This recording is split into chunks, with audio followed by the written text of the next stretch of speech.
శుక్లాంబరధరం విష్ణుం శశివర్ణం చతుర్భుజం ప్రసన్నవదనం ధ్యాయేత్ సర్వవిఘ్నోపశాంతయేత్.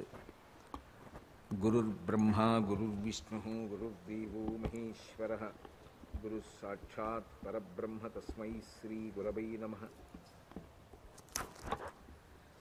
వ్యాసాయ విష్ణురూపాయ వ్యాసరూపాయ విష్ణవే నమో వై బ్రహ్మనిధయే వాసిష్ఠాయ నమో నమః.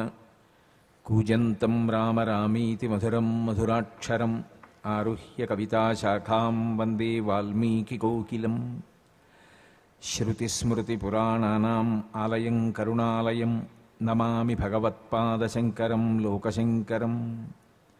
వాగర్ధావివ సంపృక్తౌ వాగర్ధప్రతిపత్తయే జగతః పితరౌ వందే పార్వతీపరమేశ్వరౌ. సూక్తిం సమగ్రయతున స్వయమైవ లక్ష్మీః శ్రీరంగరాజమహిషీ మధురైఃకటాక్షైః. వైదగ్ధ్యవర్ణగుణగుంభనగౌరవైర్యాం కండూలకర్ణకుహరాः కవయోధయంతి. హైమోర్ధ్వపుండ్రమజహన్మకుటం సునాసం మందస్మితం మకరకుండలచారుగండం.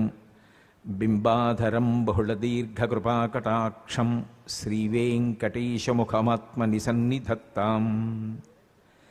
విమలపటి కమలకుటి పుస్తకరుద్రాక్షసస్తహస్తపుటి కామాక్షి పక్ష్మలాక్షి కలిత విపంచి విభాసి వైరించి. మనోజవం అరుతతుల్యవేగం జితేంద్రియం బుద్ధిమతాం వరిష్టం.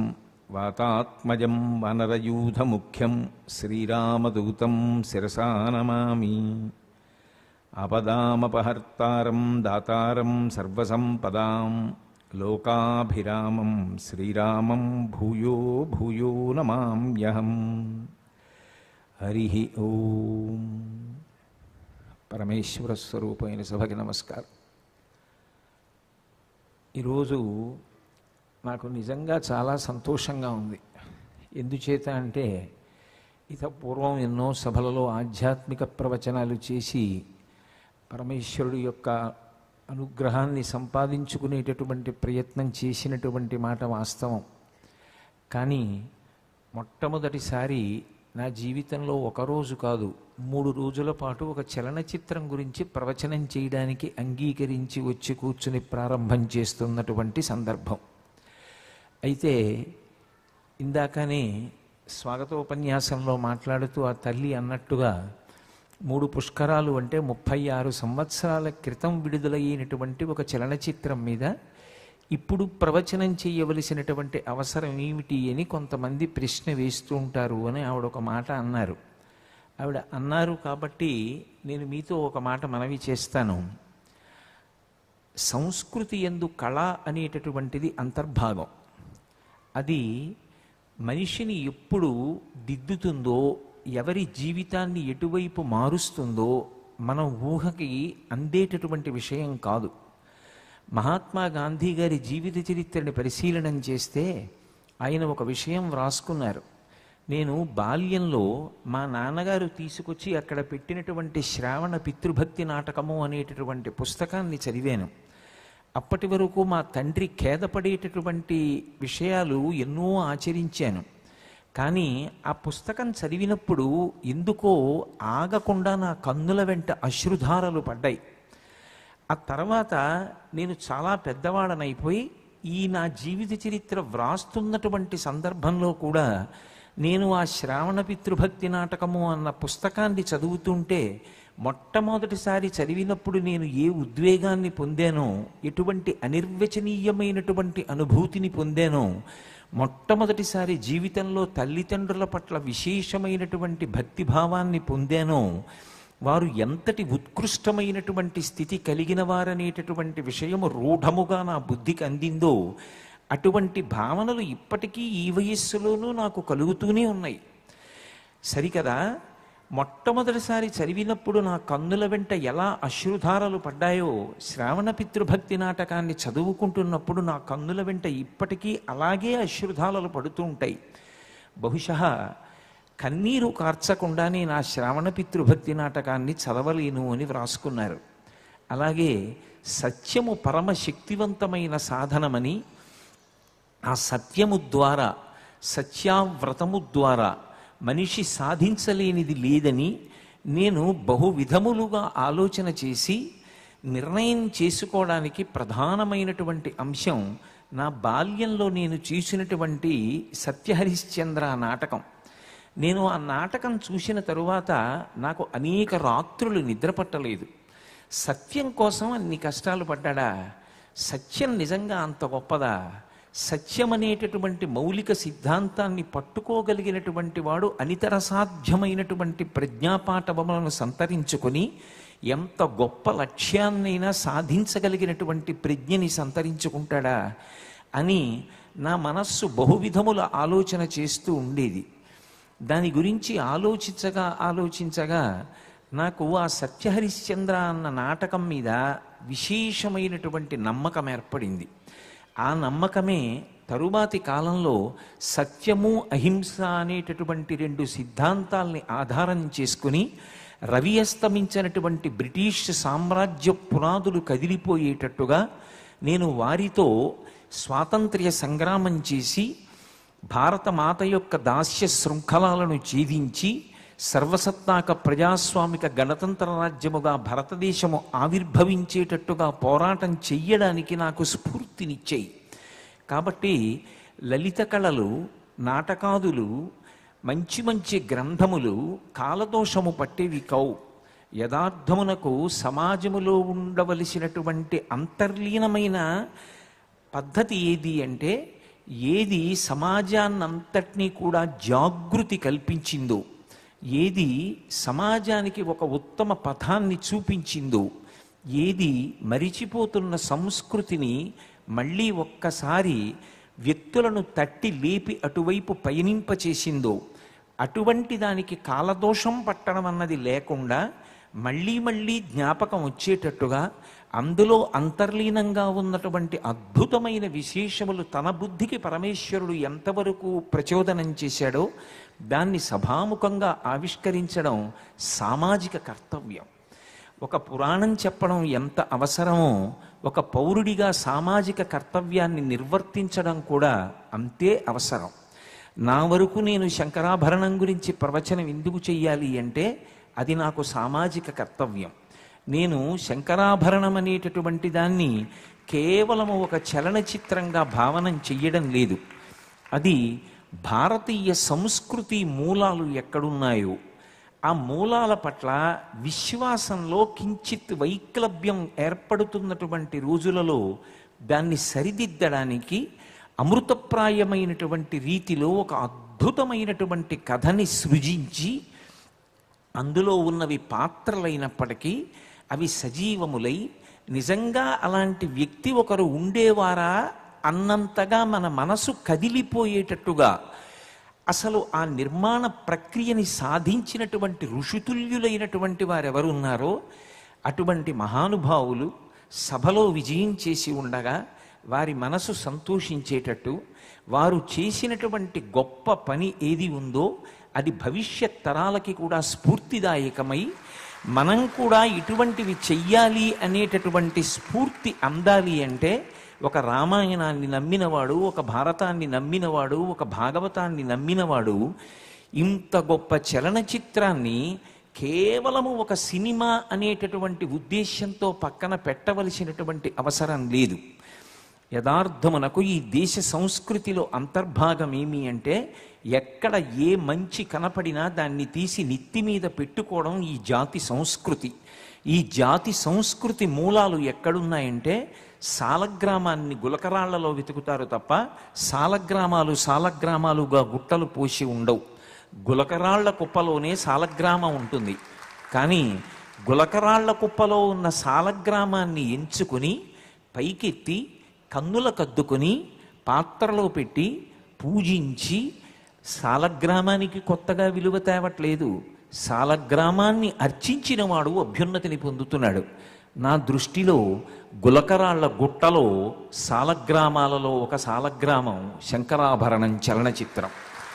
నేను శంకరాభరణం చలనచిత్రం గురించి మాట్లాడడం కొత్తగా ఇప్పుడు నేను ఆ చలనచిత్రానికి ఏదో ప్రఖ్యాతిని తెచ్చిపెట్టగలిగినటువంటి సమర్థత కలిగిన వాడనని కాదు.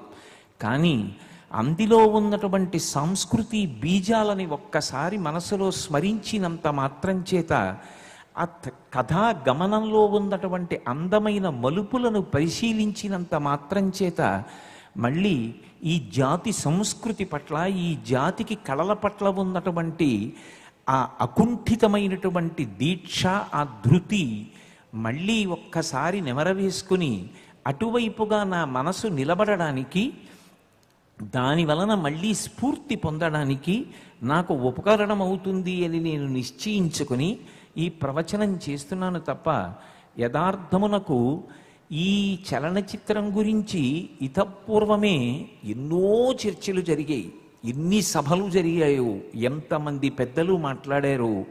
సంగీతము, సాహిత్యము, చలనచిత్ర రంగంలో ఉద్దండులు ఎంతమంది మాట్లాడి ఉంటారు. ఇన్ని సభలు జరిగాయో, ఇన్ని సత్కారాలు జరిగాయో. ఆ చలనచిత్రాన్ని నిర్మించిన వారికి దర్శకత్వం వహించినటువంటి ఋషితుల్యులైనటువంటి కళా తపస్వి కాశీనాథుని విశ్వనాథ్ గారికి, వారి బృందానికి. ఇప్పుడు కొత్తగా నేను చేస్తున్నది ఏదీ లేదు, దానికి కావలసినంత చర్చ ఎప్పుడో పూర్తయిపోయింది.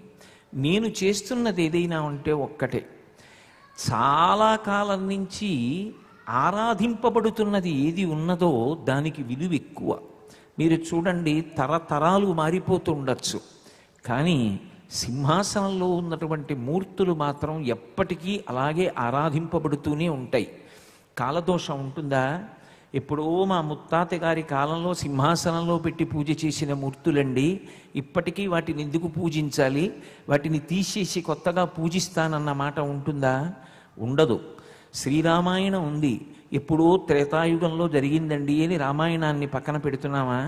యథార్థమునకు ప్రాచీనమైనవి ఏమున్నాయో వాటిలో ఉన్నటువంటి విలువలను గుర్తించి ఆలింగనం చేసుకుని వాటిని రక్షించుకోవడం, వాటిని స్మృతిపథంలో ఉంచుకోవడం, భవిష్యత్తరాలకి అందించేటటువంటి ప్రయత్నం చెయ్యడం, దాని మీద విశ్వాసం ఉన్నటువంటి ప్రతి పౌరుడి యొక్క కర్తవ్యం. 36 సంవత్సరాలు ఆ చలనచిత్రం వచ్చి కాలం గడిచిపోయింది అంటే ఒక్క విషయం గమనించండి. నేను ఆ చలనచిత్రాన్ని చూసే సమయానికి మంచి యవ్వనంలో ఉన్నాను. ఆ రోజుల్లో ఆ సినిమా టిక్కెట్ కొనుక్కోవడానికి నేను కొన్ని గంటలు పరిశ్రమించి క్యూలో నిలబడి ఆ ఆటుపోట్లు ఎదుర్కొని తోసేస్తుండగా టిక్కెట్ కొనుక్కుని సినిమా చూసిన వాళ్ళలో నేను ఒకణ్ణి. కానీ ఇప్పుడు నా వయస్సుకు వచ్చేటప్పటికీ నేను అప్పుడు ఏ చెప్పులు తొడుక్కున్నాను అంటే, నేనప్పుడు ఏ యవ్వనంలో ఉన్నానో ఆ యవ్వనంలో నా కొడుకు ఉన్నాడు. నేనిప్పుడు వాడికి తండ్రి స్థానంలో ఉన్నాను. నేను వాడికి తండ్రిగా ఎప్పుడూ మంచి విషయాల గురించి చెప్పి వాడిని ఒక ఉత్తమ పౌరుడిగా, ఒక ఉత్తముడైన కొడుకుగా తీర్చిదిద్దుకునే ప్రయత్నం చేస్తాను. అది ఈ జాతి లక్షణం. సచిన్ టెండూల్కర్ అంతటి వాడు తన ఆత్మకథలో రాసుకున్నాడు, మా నాన్నగారి దగ్గరికి వెళ్ళి నేను అంతర్జాతీయ ప్రఖ్యాతి వహించగలిగిన క్రికెటర్ కావాలి అని నమస్కారం చేస్తే మా నాన్నగారు నాకు చేసిన ఆశీర్వచనం, నువ్వు గొప్ప లబ్ధప్రతిష్ఠుడమైనటువంటి క్రికెట్ క్రీడాకారుడుగా అవడం మాట నాకు తెలియదు, కానీ అయితే సంతోషిస్తాను, కానీ దేశం సంతోషించగలిగినటువంటి ఒక ఉత్తమ పౌరుడిగా నువ్వు తయారైతే నేను ఎక్కువ సంతోషిస్తానని మా నాన్నగారు చెప్పిన మాట నాకు ఇప్పటికీ జ్ఞాపకం ఉండి, ఎవరైనా ఎప్పుడైనా నన్ను విమర్శిస్తే మళ్ళీ నేను నా యొక్క పంథాలోనే జవాబు చెప్పాను తప్ప, నా బ్యాట్తోనే జవాబు చెప్పాను తప్ప, నేను తిరగబడి జవాబు చెప్పడం, మళ్ళీ తిరిగి ప్రతి విమర్శ చేయడం నాకు అలవాటుగా మారలేదు. కారణం మా తండ్రి చెప్పినటువంటి మాట అని సచిన్ టెండూల్కర్ చెప్పుకున్నాడు. అలా 36 సంవత్సరాల క్రితం వచ్చినటువంటి శంకరాభరణం చలనచిత్రంలో ఉన్నటువంటి అత్యద్భుతమైన విశేషాలుగా నాకు ఏవి తోచాయో 36 సంవత్సరాలై ఆ సినిమా చూస్తే ఇప్పటికీ నా స్మృతి పథంలో అది అలా ఉండిపోయింది. అంటే ఒక ముత్తుస్వామి దీక్షితారు వారు అంటే ఒక పాత్ర పాత్ర అంటే సృజింపబడినది, కాల్పనిక సాహిత్యంలో వచ్చింది, అది నిజంగా లేదు. కానీ ముత్తుస్వామి దీక్షితారు వారు పాత్ర కాదు, ఒక యథార్థమైన వ్యక్తి. నిజంగా వారి జీవితం సంగీత సరస్వతి ఉపాసనం. చిట్ట చివరికి అలాగే కామాక్షి పరదేవత యందు ఐక్యమైపోయారు. అలాగే త్యాగరాజస్వామి, అలాగే మహానుభావుడు శ్యామశాస్త్రి గారు, అలా ఎందరో వాగ్గేయకారులు, అన్నమయ్య మొదలైనటువంటి వారు. కానీ మీరు ఒక్కటి ఆలోచించండి, ఒక చలనచిత్రంలో కథానాయకుడైనటువంటి వ్యక్తి కొన్ని వందల రూపాయల విలువ చేసేటటువంటి బూటు వేసుకోనటువంటి వాడు, కొన్ని వేల రూపాయల ఖరీదైనటువంటి బట్టలు కట్టుకోనివాడు, ప్యాంటు షర్టు సినిమాలో టక్ చేసుకుని టై కట్టుకోనివాడు, ఒక్కచోట కూడా యుద్ధం చెయ్యనివాడు, మొట్టమొదటి సన్నివేశంలోనే గంభీరంగా నడిచి వెడుతూ గోదావరిలో స్నానం చేసి కన్నాలు పడిన చింకి పంచెని ఆరేసుకున్నవాడు కథానాయకుడిగా చలనచిత్రం నిర్మించాలంటే, దర్శకత్వం వహించాలంటే ఎన్ని గుండెలుండాలి, వాళ్ళకి సంస్కృతి మీద ఎంత నమ్మకం ఉండాలి. అంత నమ్మకంతో ఒక అజరామరమైనటువంటి దృశ్యకావ్యాన్ని ఋషులు కొందరు నిర్మాణం చేస్తే 36 ఏళ్ళు ఆ సినిమా వచ్చి కాలం గడిచిపోయింది అంటే, నా తరువాతి తరం యవ్వనంలో ప్రవేశించి కార్యసాధకులై ఉన్నారు. నేను ఆ చలనచిత్రంలో అంతర్గతంగా ఉన్నటువంటి అద్భుతమైన విశేషాల వలన ఇప్పటికీ కూడా జేవి సోమయాజుల గారి వంక ఒక్కసారి చూస్తే అది ఒక పాత్ర అని. కానీ శంకర శాస్త్రి అన్న వ్యక్తి నిజానికి లేరు, అది ఒక పాత్ర, అది సృజింపబడింది తప్ప నిజంగా అలా ఎక్కడా సంగీత విద్వాంసుడు లేడు అని చెప్తే, ఆ సినిమా అయిపోయిన తర్వాత మనని మనం నమ్మకం కలిగేటట్టుగా చేసుకోవడం చాలా కష్టం అవుతుంది. కాదు, ఎవరో ఉన్నారు, ఆయన అలా ఉండి అలా వెళ్ళిపోయాడు అనిపిస్తుంది. అంటే ఒక కాల్పనికమైనటువంటి పాత్రని సృజించినటువంటి పాత్రకి ప్రాణప్రతిష్ఠ చేసి, అది 36 సంవత్సరములు అయిపోయిన తరువాత మళ్ళీ ఇక్కడ కెమెరా పెట్టి సినిమా వేయకుండా నేను సినిమా గురించి మాట్లాడుతుంటే, అందులో ఉన్నటువంటి ప్రతి మాట, ప్రతి పాట, ప్రతి సన్నివేశం గుర్తు తెచ్చుకోవడానికి సిద్ధంగా మీరు ఇంతమంది ఇవాళ వచ్చి కూర్చున్నారంటే, శంకరాభరణం సాధించినటువంటి అద్భుతాన్ని ఎవరైనా సాధించగలరా? అది ఒక చలనచిత్రం యొక్క గొప్పతనం. దాని గురించి మాట్లాడడం నాకు పరమ తృప్తి కారణమేమో తప్ప, ఒక సినిమా గురించి మాట్లాడుతున్నాను అని చెప్పి నేను ఏదో తప్పు చేస్తున్నానన్న భావన నాకు ఎంతమాత్రం లేదు. ఎక్కడ మంచి కనపడినా ఆ మంచిని స్వీకరించడం ఈ జాతి లక్షణం. నేను ఒక చలనచిత్రం గురించి మాట్లాడుతున్నాను కాబట్టి ఒక చలనచిత్ర రచయిత మాటల్లోంచే చెప్పాలి అంటే, అగాధమౌ జలనిధిలోన ఆణిముత్యమున్నటులే, అగాధమగు జలనిధిలో ఆణిముత్యం ఉన్నట్టుగా చలనచిత్ర సీమలోనే అనేకమైనటువంటి చలనచిత్రాల మధ్యలో వచ్చినటువంటి ఒక పరమాద్భుతమైనటువంటి చిత్రం శంకరాభరణం. అసలు విశేషం ఏమిటి అంటే, మన జాతికున్న గొప్పతనం సంస్కృతి.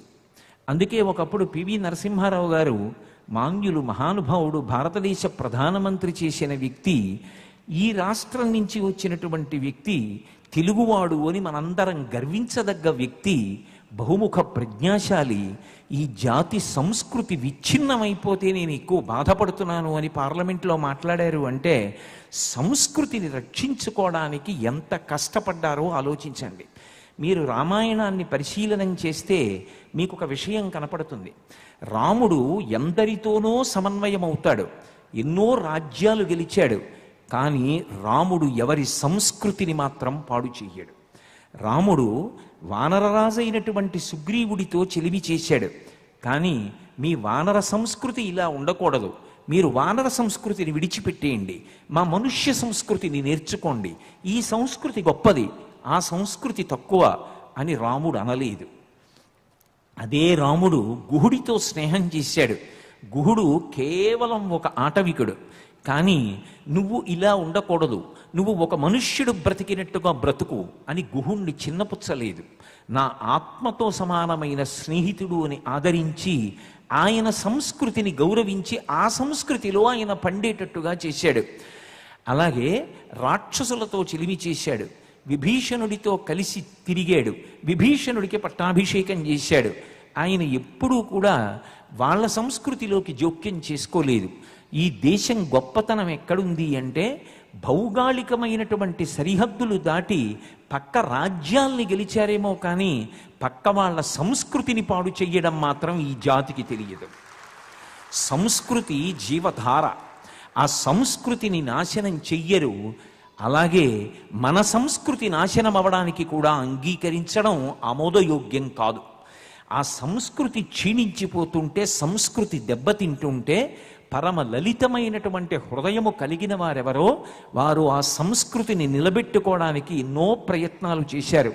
అలాగే భారతీయ సంస్కృతి పట్ల నిబద్ధత కలిగినటువంటి ఒక ఋషి తానే ఆ సంస్కృతిని మళ్ళీ నిలబెట్టడానికి కథకులై కథారచన చేసి స్క్రీన్ ప్లే రాసి దర్శకత్వం వహించి సామాజిక కర్తవ్యాన్ని భుజాల మీద మోసినటువంటి ఒక మహామనీషి యొక్క మేధస్సులోంచి వచ్చినటువంటి శంకరాభరణానికి కాలదోషం లేదు. అది ఎప్పుడూ చెప్పవలసినటువంటి విశేషమే. యథార్థమునకు తరాలు మారుతున్నప్పుడు క్రింది తరాలకి అందులో ఉన్నటువంటి అభ్యున్నతిని అందించడము అంటే అది సంస్కృతిని అందించడమే. అందుకే మీరు చూడండి, కళకి సంస్కృతికి ఎంతో దగ్గరి సంబంధం ఉంటుంది.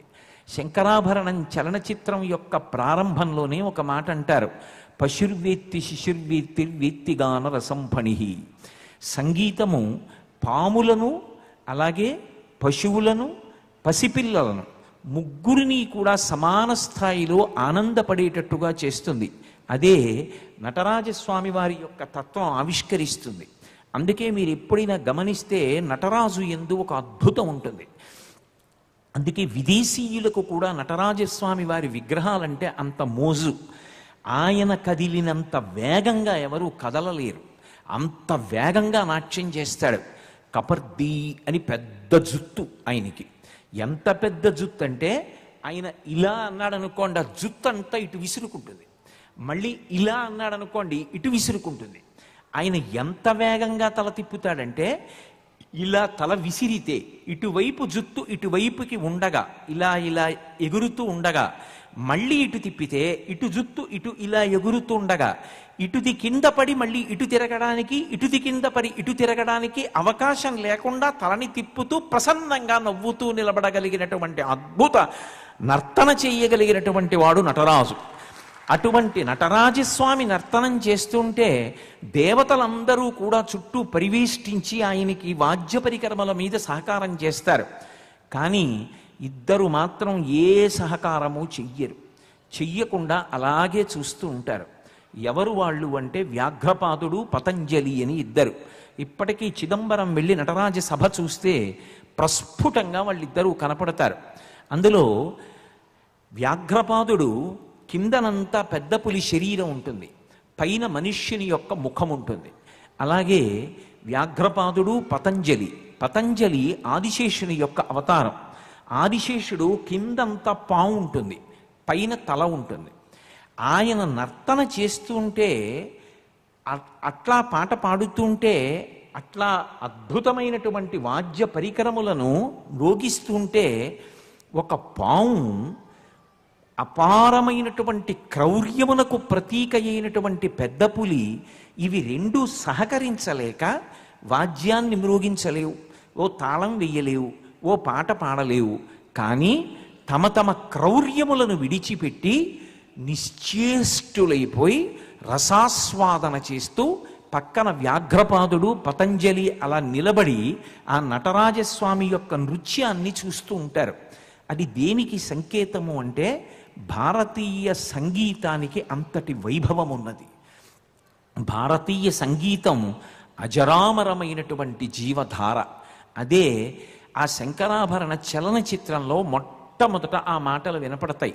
ఇది రసగంగ, ఇది జీవధార, ఇది చల్లతనాన్ని ఇస్తుంది, తీయతనాన్ని ఇస్తుంది. ఏమీ తెలియకపోవచ్చు, సాహిత్యం తెలియకపోవచ్చు, అందులో గమకం తెలియకపోవచ్చు, అందులో రాగం తెలియకపోవచ్చు, స్వరం తెలియకపోవచ్చు, తాళం తెలియకపోవచ్చు.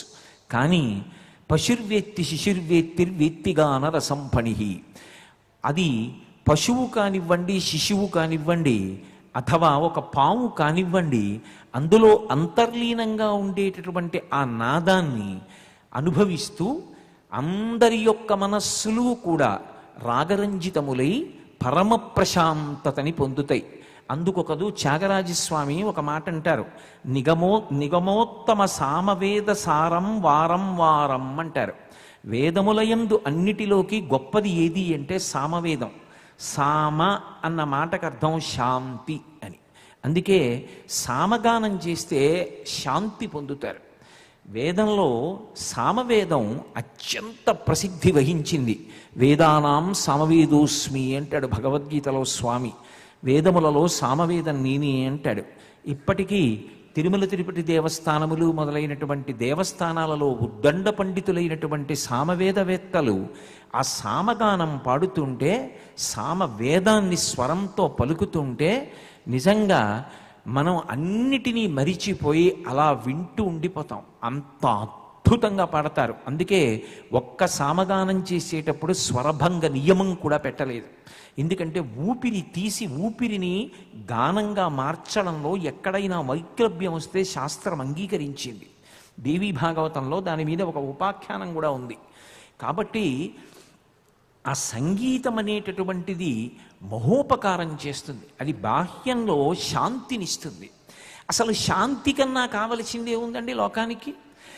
ఎవరు ఎంత కష్టపడనివ్వండి, శాసనసభ చట్టం చెయ్యనివ్వండి, ప్రభుత్వాలు శాసనాల్ని అమలు చెయ్యనివ్వండి, ప్రవచనాలు చెయ్యనివ్వండి, కచేరీలు చెయ్యనివ్వండి, పెద్దవాళ్ళు పిన్నల్ని కూర్చోపెట్టుకుని మంచి విషయాలు చెప్పనివ్వండి, లోకంలో పూజలు చెయ్యనివ్వండి, యజ్ఞాలు చెయ్యనివ్వండి, యాగాలు చెయ్యనివ్వండి, ఎక్కడ ఉత్సవాలు చెయ్యనివ్వండి, వాటన్నిటి యొక్క చరమ ప్రయోజనం ఏది అంటే శాంతి ఒక్కటే. అందుకే మీరు ఏం చేశారన్న దానితో సంబంధం లేదు. చిట్ట చివర మాత్రం ఓం శాంతి శాంతి శాంతి అంటారు.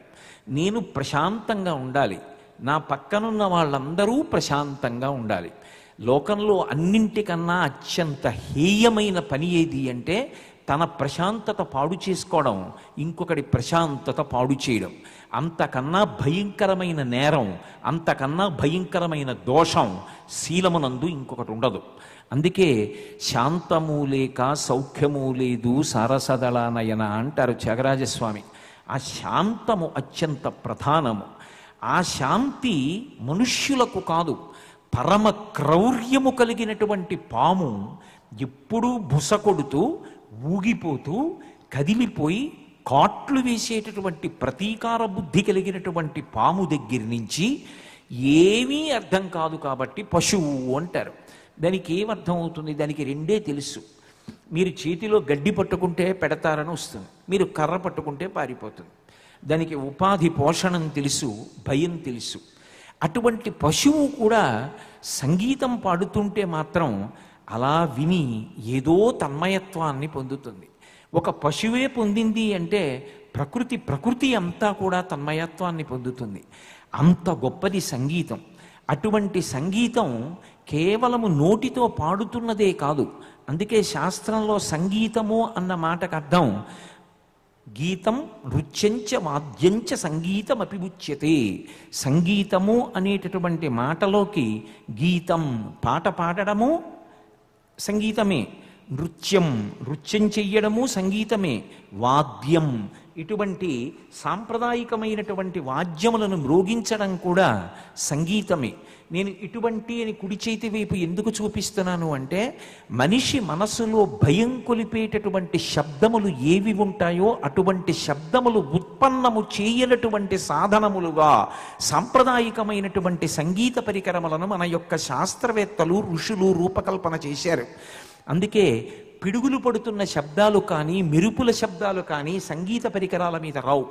భారతీయ సంగీత పరికరములకు ఆ వైభవం ఉంది. అవి వాయిస్తున్నప్పుడు ఏమీ తెలియనటువంటి వాడు కూడా పరమ ప్రశాంతత పొందుతాడు. ఇది పైన లభించేటటువంటి సామాన్యమైనటువంటి ఉపకారం. అదే సంగీతం, అదే నృత్యం, అదే వాద్యం ఎంత దూరమైనా వెళ్ళిపోతుంది. అది చిట్ట చివరికి అన్ని శబ్దములు ఎక్కడి నుంచి ఉత్పన్నమవుతున్నాయో ఆ మూలస్థానమునకు తీసుకువెళ్ళి అందులో లయం చేసేస్తుంది. అందుకే అప్పై దీక్షితారు వారని మహానుభావుడు ఆయన మోక్షమునకు సాధనములుగా కొన్నిటిని నిర్ణయించారు. శాస్త్రాన్ని చదువుకొని యోగంలోకి ప్రవేశించి మోక్షాన్ని పొందవలసినటువంటి జటిలమైన విధానంలో వెళ్ళవలసిన అవసరం లేకుండా అత్యంత తేలికగా మనసు వెనక్కి వెళ్ళిపోయి అది ఎక్కడ నుంచి బయటికి వస్తోందో ఆ స్థానములోకి చేరిపోయేటట్టుగా చెయ్యగలిగినటువంటి ఉపకరణములను కొన్నింటిని నిర్ణయం చేశారు ఆయన. అందులో మొట్టమొదటిగా చెప్పబడినది ఏది అంటే వీణావాద్యం. వీణ తప్పు లేకుండా వాయించడం, వీణ వాయిస్తూ పాట పాడడం, పాడుతున్నటువంటి వాడు ఎప్పుడో అప్పుడు పాడుతుండగా ఆ పాడుతున్నటువంటి రాగము తాళము రెండూ మరిచిపోయి రెండూ ఏకమైపోయి అవి రెండూ ఏ స్థానము నుండి ఉత్పన్నమవుతున్నాయో ఆ నాదమునందు లయమైపోతాడు. ఆ నాదమునందు లయమైపోయినప్పుడు ఇక శబ్దం ఉండదు. శబ్దము లేకుండా నిశ్శబ్దం ఉంటుంది. ఆ నిశ్శబ్దమునందు ఉపాసన చేసి ఈశ్వర తత్వాన్ని అనుభవంలోకి తెచ్చుకుంటాడు. అందుకే వేటూరి సుందరరామూర్తి గారు మహానుభావుడు, ఏ లోకంలో ఉన్నారో కానీ ఋషి ప్రజ్ఞతో ఒక మాట అన్నారు, అద్వైత సిద్ధికి అమరత్వ లబ్ధికి గానమే సోపానము అన్నాడు ఆయన.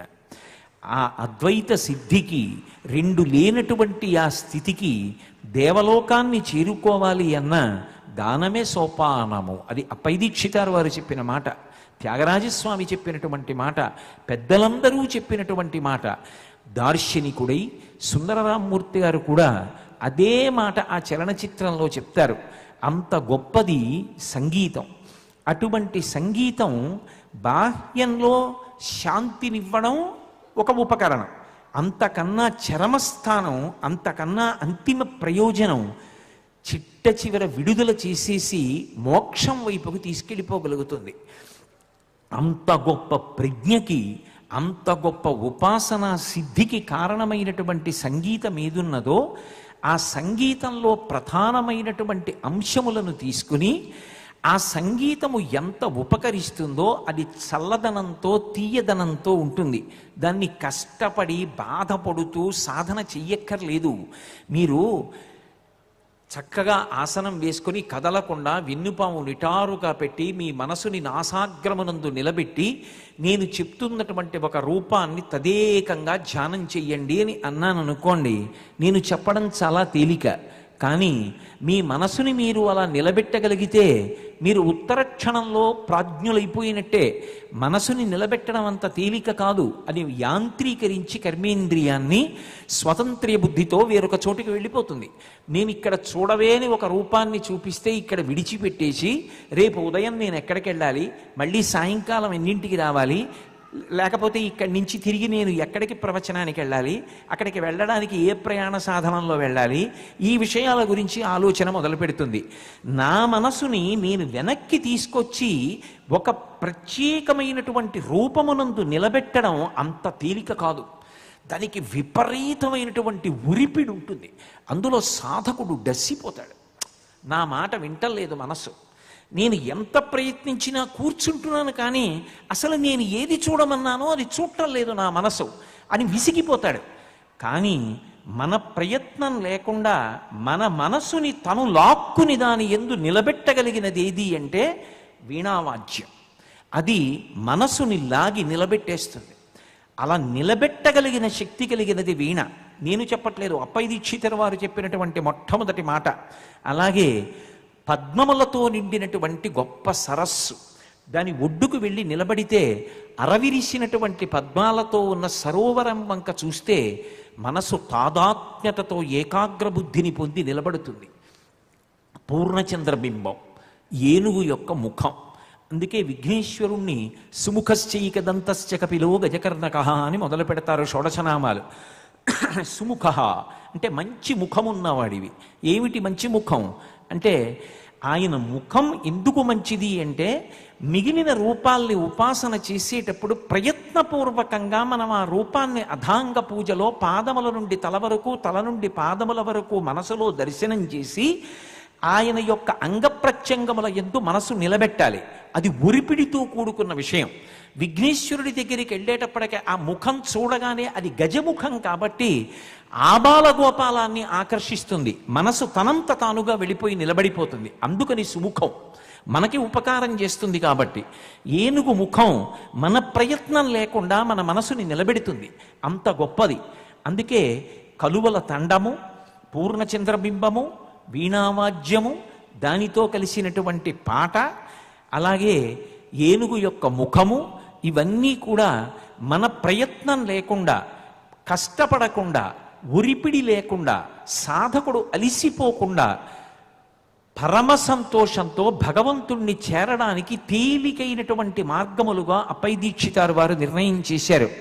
అటువంటి సంగీత విద్య ఈ దేశంలో శాస్త్రీయమై గురుముఖత నేర్చుకోబడేది. గురువుగారి దగ్గర కూర్చుని గురువుగారిని ఉపాసన చేసి గురువుగారి అడుగుజాడలలో నడిచి గురువుగారు పాడుతుంటే శిష్యుడు తన్మయత్వంతో విని ఆ గురువు యొక్క శిష్యుడు పాట పాడుతుంటే కళ్ళు మూసుకుని వింటుంటే మనకి మళ్ళీ గురువుగారు జ్ఞాపకానికి వస్తారు. ఒక కొడుకు ఎలా తండ్రిని పోలుతాడో అలా గురువుని ముమ్మూర్తులా పోలి శిష్యుడు అదే పథంలో ప్రయాణం చేస్తాడు. అది ఒక పరంపర. బయట శాస్త్రోపదేశంలో, మంత్రోపదేశంలో గురు పరంపర ఎలా వెడుతుందో అలాగే ఈ సంగీత విద్యలో, నృత్యంలో కూడా గురు పరంపర అలాగే వెడుతూ ఉంటుంది. అది దేనికి అంటే మోక్ష సాధనమై ఉంటుంది. అంత గొప్ప చల్లతనాన్ని, తియ్యదనాన్ని కలిగినటువంటి అజరామరమైనటువంటి ఈ సంగీతం గురించి రసజ్ఞులైనటువంటి మీ అందరినీ మళ్ళీ ఇంకొకసారి ఆహ్వానిస్తున్నాం. అందుకొరకు నిర్మింపబడిన చిత్రం శంకరాభరణం. యథాతథంగా వాక్యములు ఇవే కాకపోయినా సారము మాత్రము ఇంతే. అంటే అసలు ఈ జాతి యొక్క సంస్కృతి బీజములు ఎక్కడున్నాయో అవి విస్మరింపబడుతున్నటువంటి కాలము వస్తోంది అన్నప్పుడు సంస్కృతి పట్ల నిబద్ధత కలిగినటువంటి ఒక మహామనీషి మళ్ళీ దాన్ని లలితంగా, పరమ ప్రేమ పురస్సరంగా దాన్ని చూసి, ఓ ఇది మన కళ, ఇది మన సంస్కృతి, దీని పట్ల మనం నిబద్ధత కలిగి ఉండాలి అని అటువైపు మనసు మరల్చడానికి చేసినటువంటి ఒక మహాద్భుతమైనటువంటి ప్రయత్నము రాశీభూతమై విజయవంతమై మళ్ళీ ఈ దేశ సంస్కృతిని తట్టి లేపి కొన్ని కోట్ల మందిని ఆ పదం వైపు నడిపించి ఇటువంటి పరమాద్భుతమైన శాస్త్రీయ సంగీతానికి, నృత్యానికి, వాద్యానికి మేము వారసులం అని గర్వంతో గుండెల మీద చెయ్యేసుకునేటట్టుగా చేసినటువంటి చలనచిత్రం శంకరాభరణం. అయితే అన్నిటికన్నా గొప్ప విషయం ఏమిటి అంటే ఒక చలనచిత్రానికి పేరు పెట్టడం అంత తేలికైన విషయం కాదు. ఎందుచేత అంటే మీరు ఎప్పుడైనా సరే ఏదైనా ఒకటి నిర్మాణం చేసినప్పుడు అది ముందు ప్రజలలోకి వెళ్ళాలి అంటే పేరుని బట్టి తొందరగా అవతల వాడికి అర్థం అవుతుంది. ఒకానొకప్పుడు ఈ సంస్కృతిలో ఇదే తెలుగు రాష్ట్రంలో పేరు పెట్టాలి అంటే ఎంతో మంగళప్రదమైనటువంటి పేర్లు తప్ప అసలు అమంగళప్రదమైనటువంటి పేరు పెట్టడానికి ఇష్టపడేవారు కాదు. అటువంటిది ఎంతో మంగళప్రదమైనటువంటి పేర్లుంచడానికి అలవాటు పడినటువంటి విజయ సంస్థ వారు మొట్టమొదటిసారి గుండమ్మ కథ అని వారి చలనచిత్రానికి పేరు పెడితే ప్రజలు ఆశ్చర్యపోయి ముక్కున వేలేసుకున్నారు. గుండమ్మ అనేటటువంటిది కొంచెం అమంగళకరంగా ధ్వనించేటటువంటి శబ్దం, అటువంటి శబ్దాన్ని ఎంచుకున్నారేమి అనుకున్నారు. కానీ అలా పేరు పెడితే తప్ప ఈ చలనచిత్రం యొక్క కథా రంజకత్వం ప్రజల్లోకి వెళ్ళదని సాహసించామన్నారు ఆ రోజుల్లో. ఈ సినిమాకి శంకరాభరణము అని పేరు ఉంచారు. అసలు ఆ పేరు ఎంచుకోవడంలో ఉంది, పేరు పెట్టడంలో అసలు ఏ ప్రయోజనానికి తీస్తున్నారు, దాని ముగింపు ఎలా చేస్తారు, దానికి ఏ పేరు ఉంచుతున్నారు, ఇది ఒక దర్శకుడి ప్రతిభకి. ఎందుకనంటే ఈ చలనచిత్రానికి సంబంధించినంత వరకు కథ, స్క్రీన్ ప్లే, దర్శకత్వం మూడు కూడా ఒక్క వ్యక్తే. నిజానికి ఎవ్వడు సృజించు ప్రాణుల ఎవ్వడు రక్షించు త్రుంచు ఎవ్వడు అనంతుండెవ్వడు విభుడెవ్వడు వాడి విధమున మనుచు వెనుచు హేలారతుడై అన్నట్టుగా రాగం, తానం, పల్లవి నా మదిలోనే కదలాడి కడతేరమన్నవి అన్నట్టు అవి మూడు సృష్టికర్త, స్థితికర్త, ప్రళయకర్త లాగా కథా, స్క్రీన్ ప్లే, దర్శకత్వం మూడు సినిమాకి చేసినటువంటి వ్యక్తి ఒక్కరే. ఆయన పేరు నేను పదే పదే చెప్తే అంతకన్నా ఆశ్చర్యకరమైన విషయం ఇంకొకటి ఉండదు. యావత్ ఆంధ్రదేశానికి తెలుసు అటువంటి లబ్ధప్రతిష్ఠులైనటువంటి వ్యక్తి ఎవరో. కాబట్టి శంకరాభరణము అని పేరు ఉంచారు. ఏది శంకరాభరణం? ఎందుకని అంటే ఒక పేరు అవతల వాళ్ళకి అర్థం కావాలి. అసలు పేరు అర్థమైందనుకోండి, ఓ బహుశా ఈ చలనచిత్రం దీన్ని ప్రతిపాదిస్తోంది అని అర్థం చేసుకోవాలి. శంకరాభరణము అనేటటువంటి మాటకి ఏమిటి అర్థం? శంకర అంటే శివుడు, చాలు అక్కడ వరకు అర్థం చేసుకోండి ప్రస్తుతం. శంకరుడు అంటే శివుడు, ఆభరణము అంటే ఆయన పెట్టుకునేటటువంటి ఒక భూషణం, ఒక నగ. శంకరాభరణము, శంకరునికి ఆభరణమేమి? ఆయన వేసుకోడా మెళ్ళలో బంగారు హారాలు, ఆయన వేసుకోడా రత్నాల హారాలు, ఆయన పెట్టుకోడా ఉంగరాలు, ఆయన కట్టుకోడా పట్టుపుట్టం. అంటే అలా పెట్టుకోడు అనుకుంటే అంతకన్నా దోషం ఇంకోట్లేదు. ఆయన పెట్టుకుంటాడు. ఎవరు చెప్పాలి? నేను కాదు, వ్యాసుడు చెప్పాడు శివమహాపురాణంలో. విచిత్రవసనం చాద నానాభూషణ భూషితం అన్నాడు శంకరుడు గురించి చెప్తూ. ఆయన కట్టుకున్నటువంటి పట్టుబట్ట అలా ఉంటుందిట. అంత గొప్ప పట్టుబట్ట కట్టుకుని చిత్ర విచిత్రములైనటువంటి ఆభరణములను పెట్టుకుని సూర్యేణ చిత్రితం మూర్ధ్ని చంద్రదండ విరాజితం గంగా చ యమునా చైవా విధర్తు స్మనుచామరే అన్నాడు. గంగా యమున రెండు పక్కల చామరం వీస్తుండగా సూర్యుడు పైన ఛత్రం పట్టుకుంటే ఆయన నడిచి వెడుతూ ఉంటాడు. మహాసౌందర్యమూర్తి.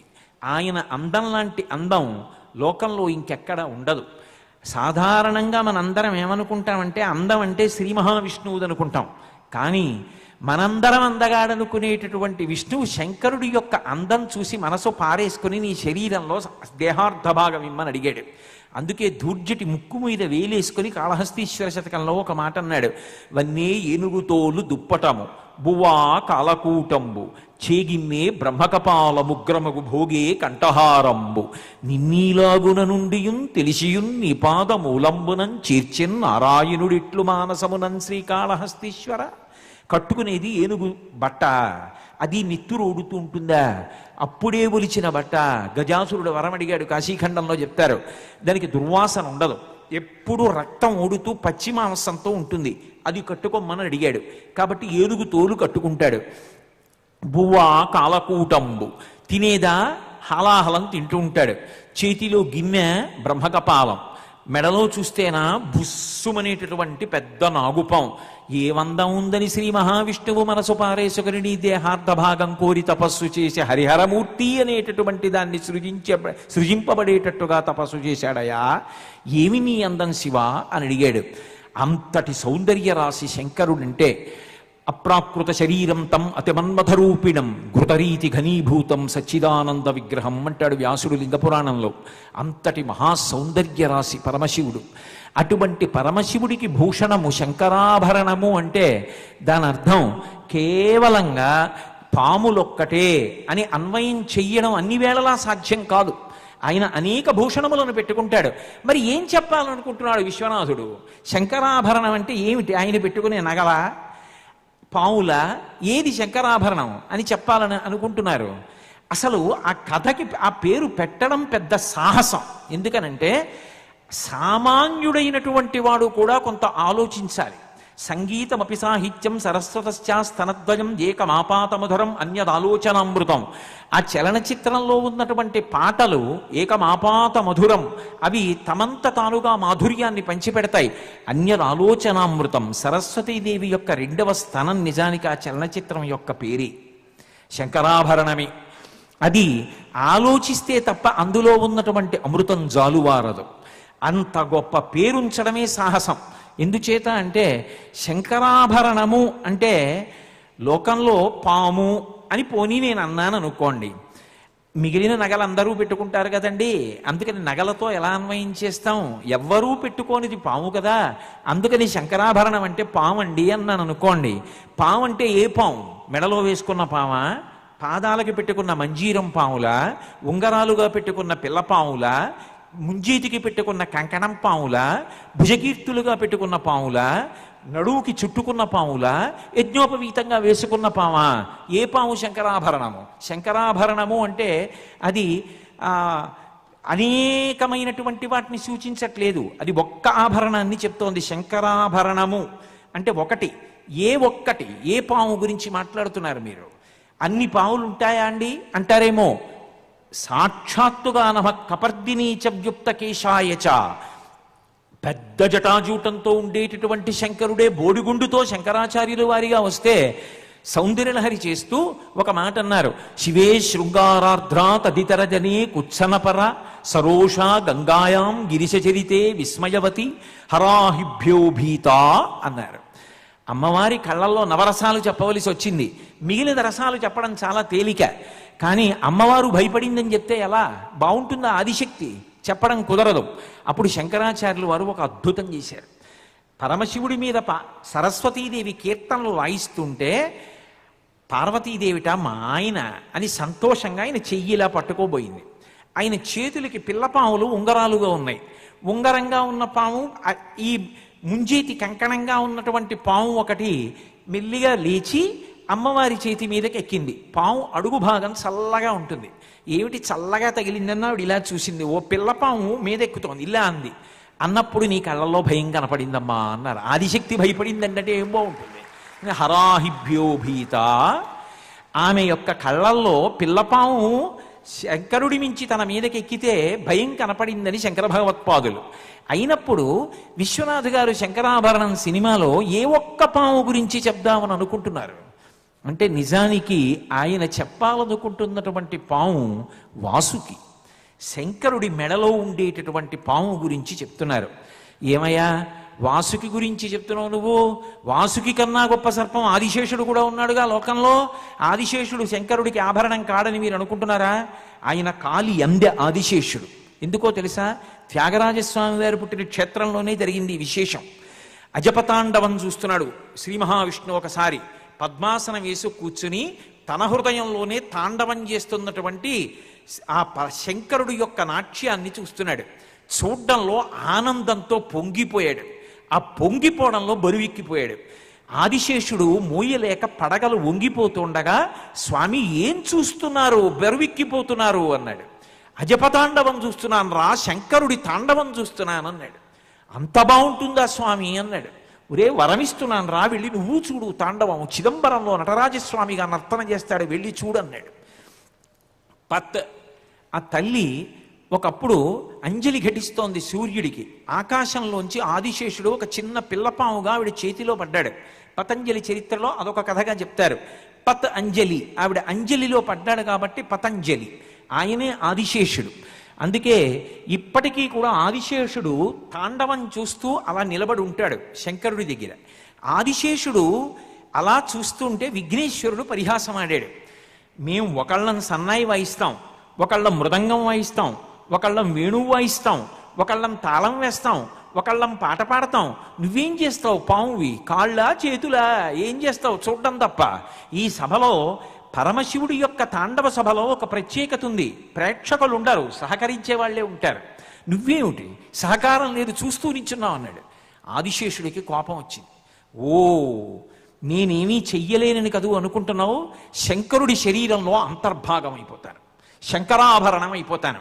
అప్పుడు ఆయన కదులుతుంటే ఆయనతో పాటు నేను కదిలిపోతాను, ఆయన శరీరం కన్నా నేను భిన్నం కాను అని ఎగిరి శంకరుడి యొక్క పాదానికి చుట్టుకుని అందే అయ్యాడు. అందే అయితే శంకరాచార్యుల వారు శివతాండవ స్తోత్రం చేస్తూ ఒక మాట అంటారు. తాండవం చేస్తున్న శంకరుడు ఒక్కొక్కసారి అలా పాదం ఉంచి ఆగుతాడు. ఒకసారి ఎందుకు అలా ఆగుతాడు అంటేట ఆయన వేగాన్ని తట్టుకోలేక ఆదిశేషుడు జారిపోతుంటాడు. అయ్యో పాపం జారి కింద పడిపోతాడేమోనని ఒక్క క్షణం అలా ఆపుతాడు. అప్పుడు ఆయన ఊంచుకుని చుట్టుకుంటాడు. మళ్ళీ చుట్టుకున్నాక మళ్ళీ నృత్యం చేస్తుంటాడు. ఆదిశేషుడు ఆయన కాలికి అందే. ఎవరు?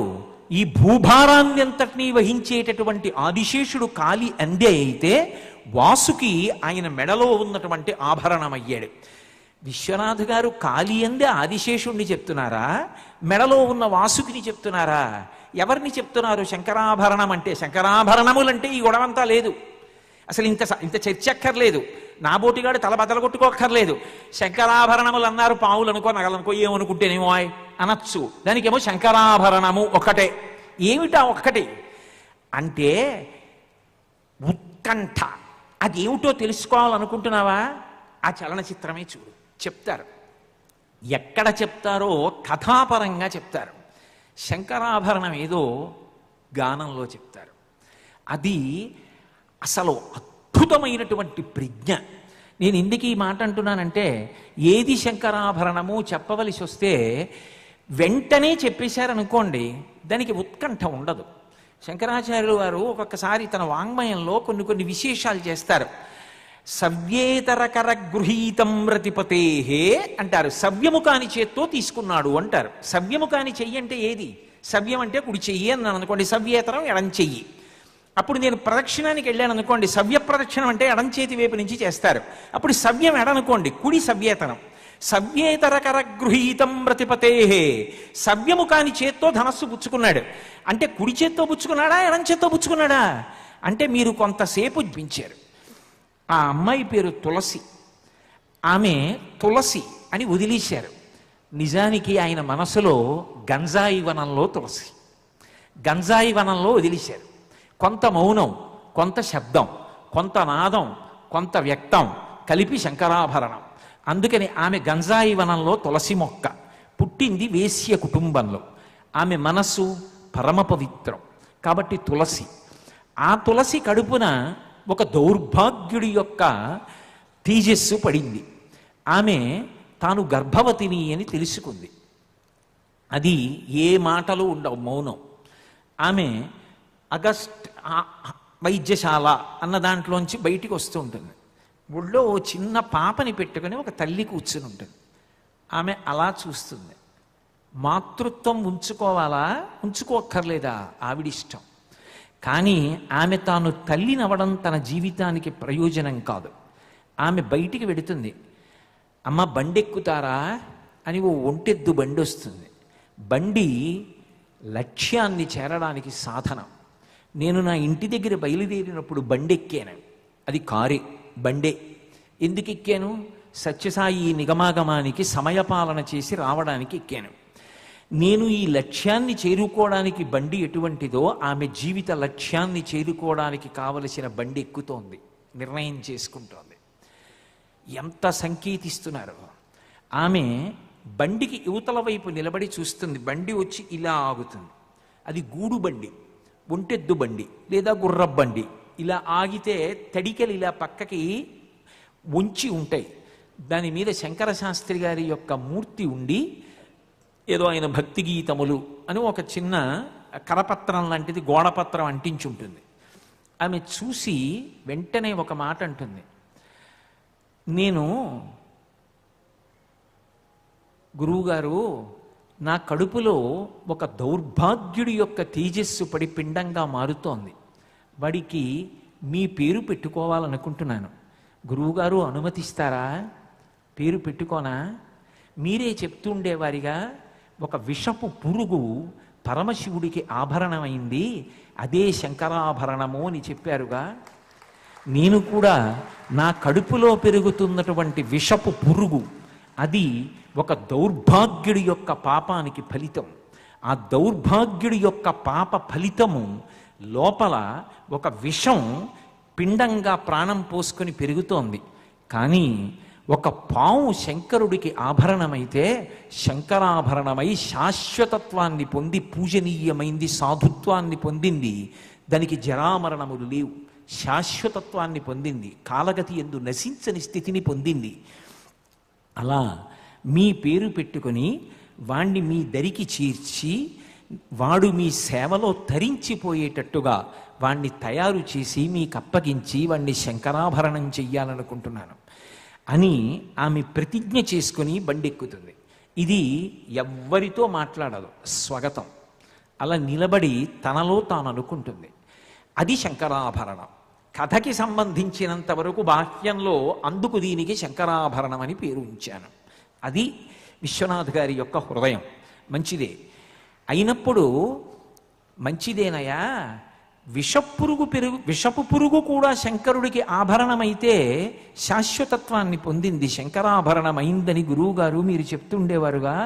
అంది తప్ప కంఠాభరణము వాసుకి అని ఆవిడ అనలేదుగా. వాళ్ళ గురువుగారు చెప్పినట్టుగా లేదుగా చలనచిత్రంలో. నువ్వెలా అన్వయం చేస్తున్నావు అంటారేమో. దీన్ని వాసుకే అని నిర్ధారణ చేయడం మళ్ళీ వేరొక పాటలో నిర్ధారణ చేశారు.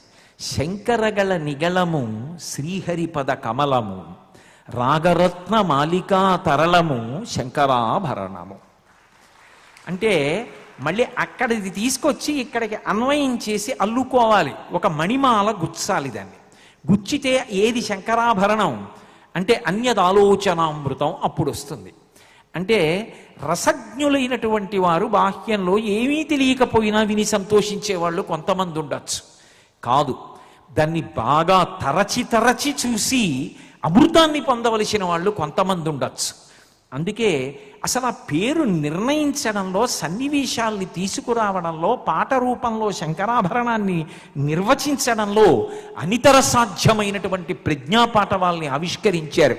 శంకరగళ నిగళము అన్న మాటకు అర్థం ఏమిటంటే, గళము అంటే కంఠం, నిగళము అంటే బంధించినట్లుగా ఉన్నది. అప్పుడే నిగళము అంటారు. ఏనుగుని కట్టేదానికి నిగళం అంటుంటారు. అందుకే శంకరగళ నిగళము, శంకరుని యొక్క కంఠము దగ్గర కట్టేసినట్టుగా ఇలా చుట్టేసి ఉంటుంది పాము. ఏదో మెడలో హారం వేసినట్టుగా ఉండడం వేరు. ఇలా వేశారనుకోండి హారం వేశారంటారు. ఓ రుద్రాక్షమాల వేసుకున్నాను అనుకోండి భూషణం అంటారు. అలా కాకుండా ఇలా తిరిగి చుట్టలు చుట్టి ఇలా విప్పుకుందనుకోండి, ఇలా తీసేయడం అంత తేలికేం కాదు. అది కట్టేసినట్టుగా ఉంటుంది కంఠాన్ని. శంకరగళ నిగళము. అసలు వేటూరి సుందరరామూర్తి గారు ఏ లోకంలో ఉన్నాడో మహానుభావుడు. అబ్బబ్బబ్బా, ఏమి పెద్ద మాటలు వేసేశాడండి మహానుభావుడు. శంకరగళ నిగళము, ఆ కంఠమునందు వేయబడినటువంటి బంధనము. అది శేషుడైతే పాదము దగ్గర ఉంటాడు తప్ప కంఠము దగ్గరికి రాడు, పాదమునకు మంజీరంగా ఉంటాడు. మరి శేషుడైతే అసలు ఆయన స్పర్శ తేకుండా వదిలేయడం మర్యాద కాదు. అందుకే శ్రీహరిపద కమలము. ఎవరు? రెండవ పాము ఆదిశేషుడు. రెండు పావులే, ఇది పామే అది పామే. ఈ రెండు పావులు శంకరాభరణాలే. కానీ రెండో దాన్ని శంకరాభరణంగా చెప్పట్లేదు, శ్రీహరి ఆభరణంగా చెప్తున్నారు. అది ఎలా? శరీరానికి ఆభరణం కాదు, శ్రీహరి పదకమలము. ఆదిశేషుడు శ్రీ మహావిష్ణువుకి ఆభరణం అని చెప్పడం అన్వయం అవ్వదు. కానీ ఆయన శివుడికి ఆభరణం అని చెప్పడం అన్వయం అవుతుంది, ఎందుకంటే కాలికి మంజీరం అవుతాడు కాబట్టి. అందుకే శ్రీహరికి మాత్రం పదకమలం. ఎలా పదకమలం అంటే భూహు పాదౌ అంటున్నాం కదూ. ఈ భూమి ఆయన పాదం అయితే దాని కింద పద్మపీఠం మీద నించుంటాడు. వెంకటేశ్వర స్వామి వారు శ్రీ వెంకటాచలంలో ఎక్కడ నించుంటాడు? పద్మపీఠం మీద నించుంటాడు, పద్మం మీద నించుంటాడు. ఇప్పుడు పద్మం ఏది? ఆదిశేషుడి యొక్క పడగలు. ఆ పడగలనేటటువంటి పద్మం మీద శ్రీహరి నిలబడి ఉన్నాడు. శ్రీహరి పద కమలము అంటే ఆదిశేషుడు విష్ణువు యొక్క పాదానికి కమలం. వాసుకి శంకరగళ నిగళము, పరమశివుని యొక్క కంఠమునకు ఆభరణము. మంచిదేనండి, మీరు ఇంత తలకొట్టుకు చెప్తున్నారు, అంగీకరించాం. వాసుకి, ఆమె కడుపులో ఉన్న శంకరాభరణము వాసుకే.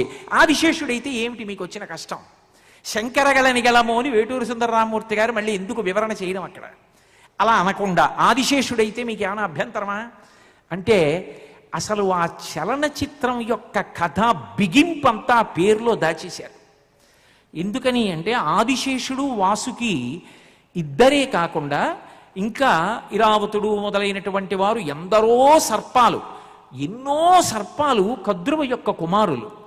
ఇంతమంది కద్రువ యొక్క కుమారులైన ఆమె ఒకనాడు తన సోదరి అయినటువంటి వినతతో కలిసి ఉచ్చైశ్రవాన్ని చూసింది పాలసముద్రపు ఒడ్డున.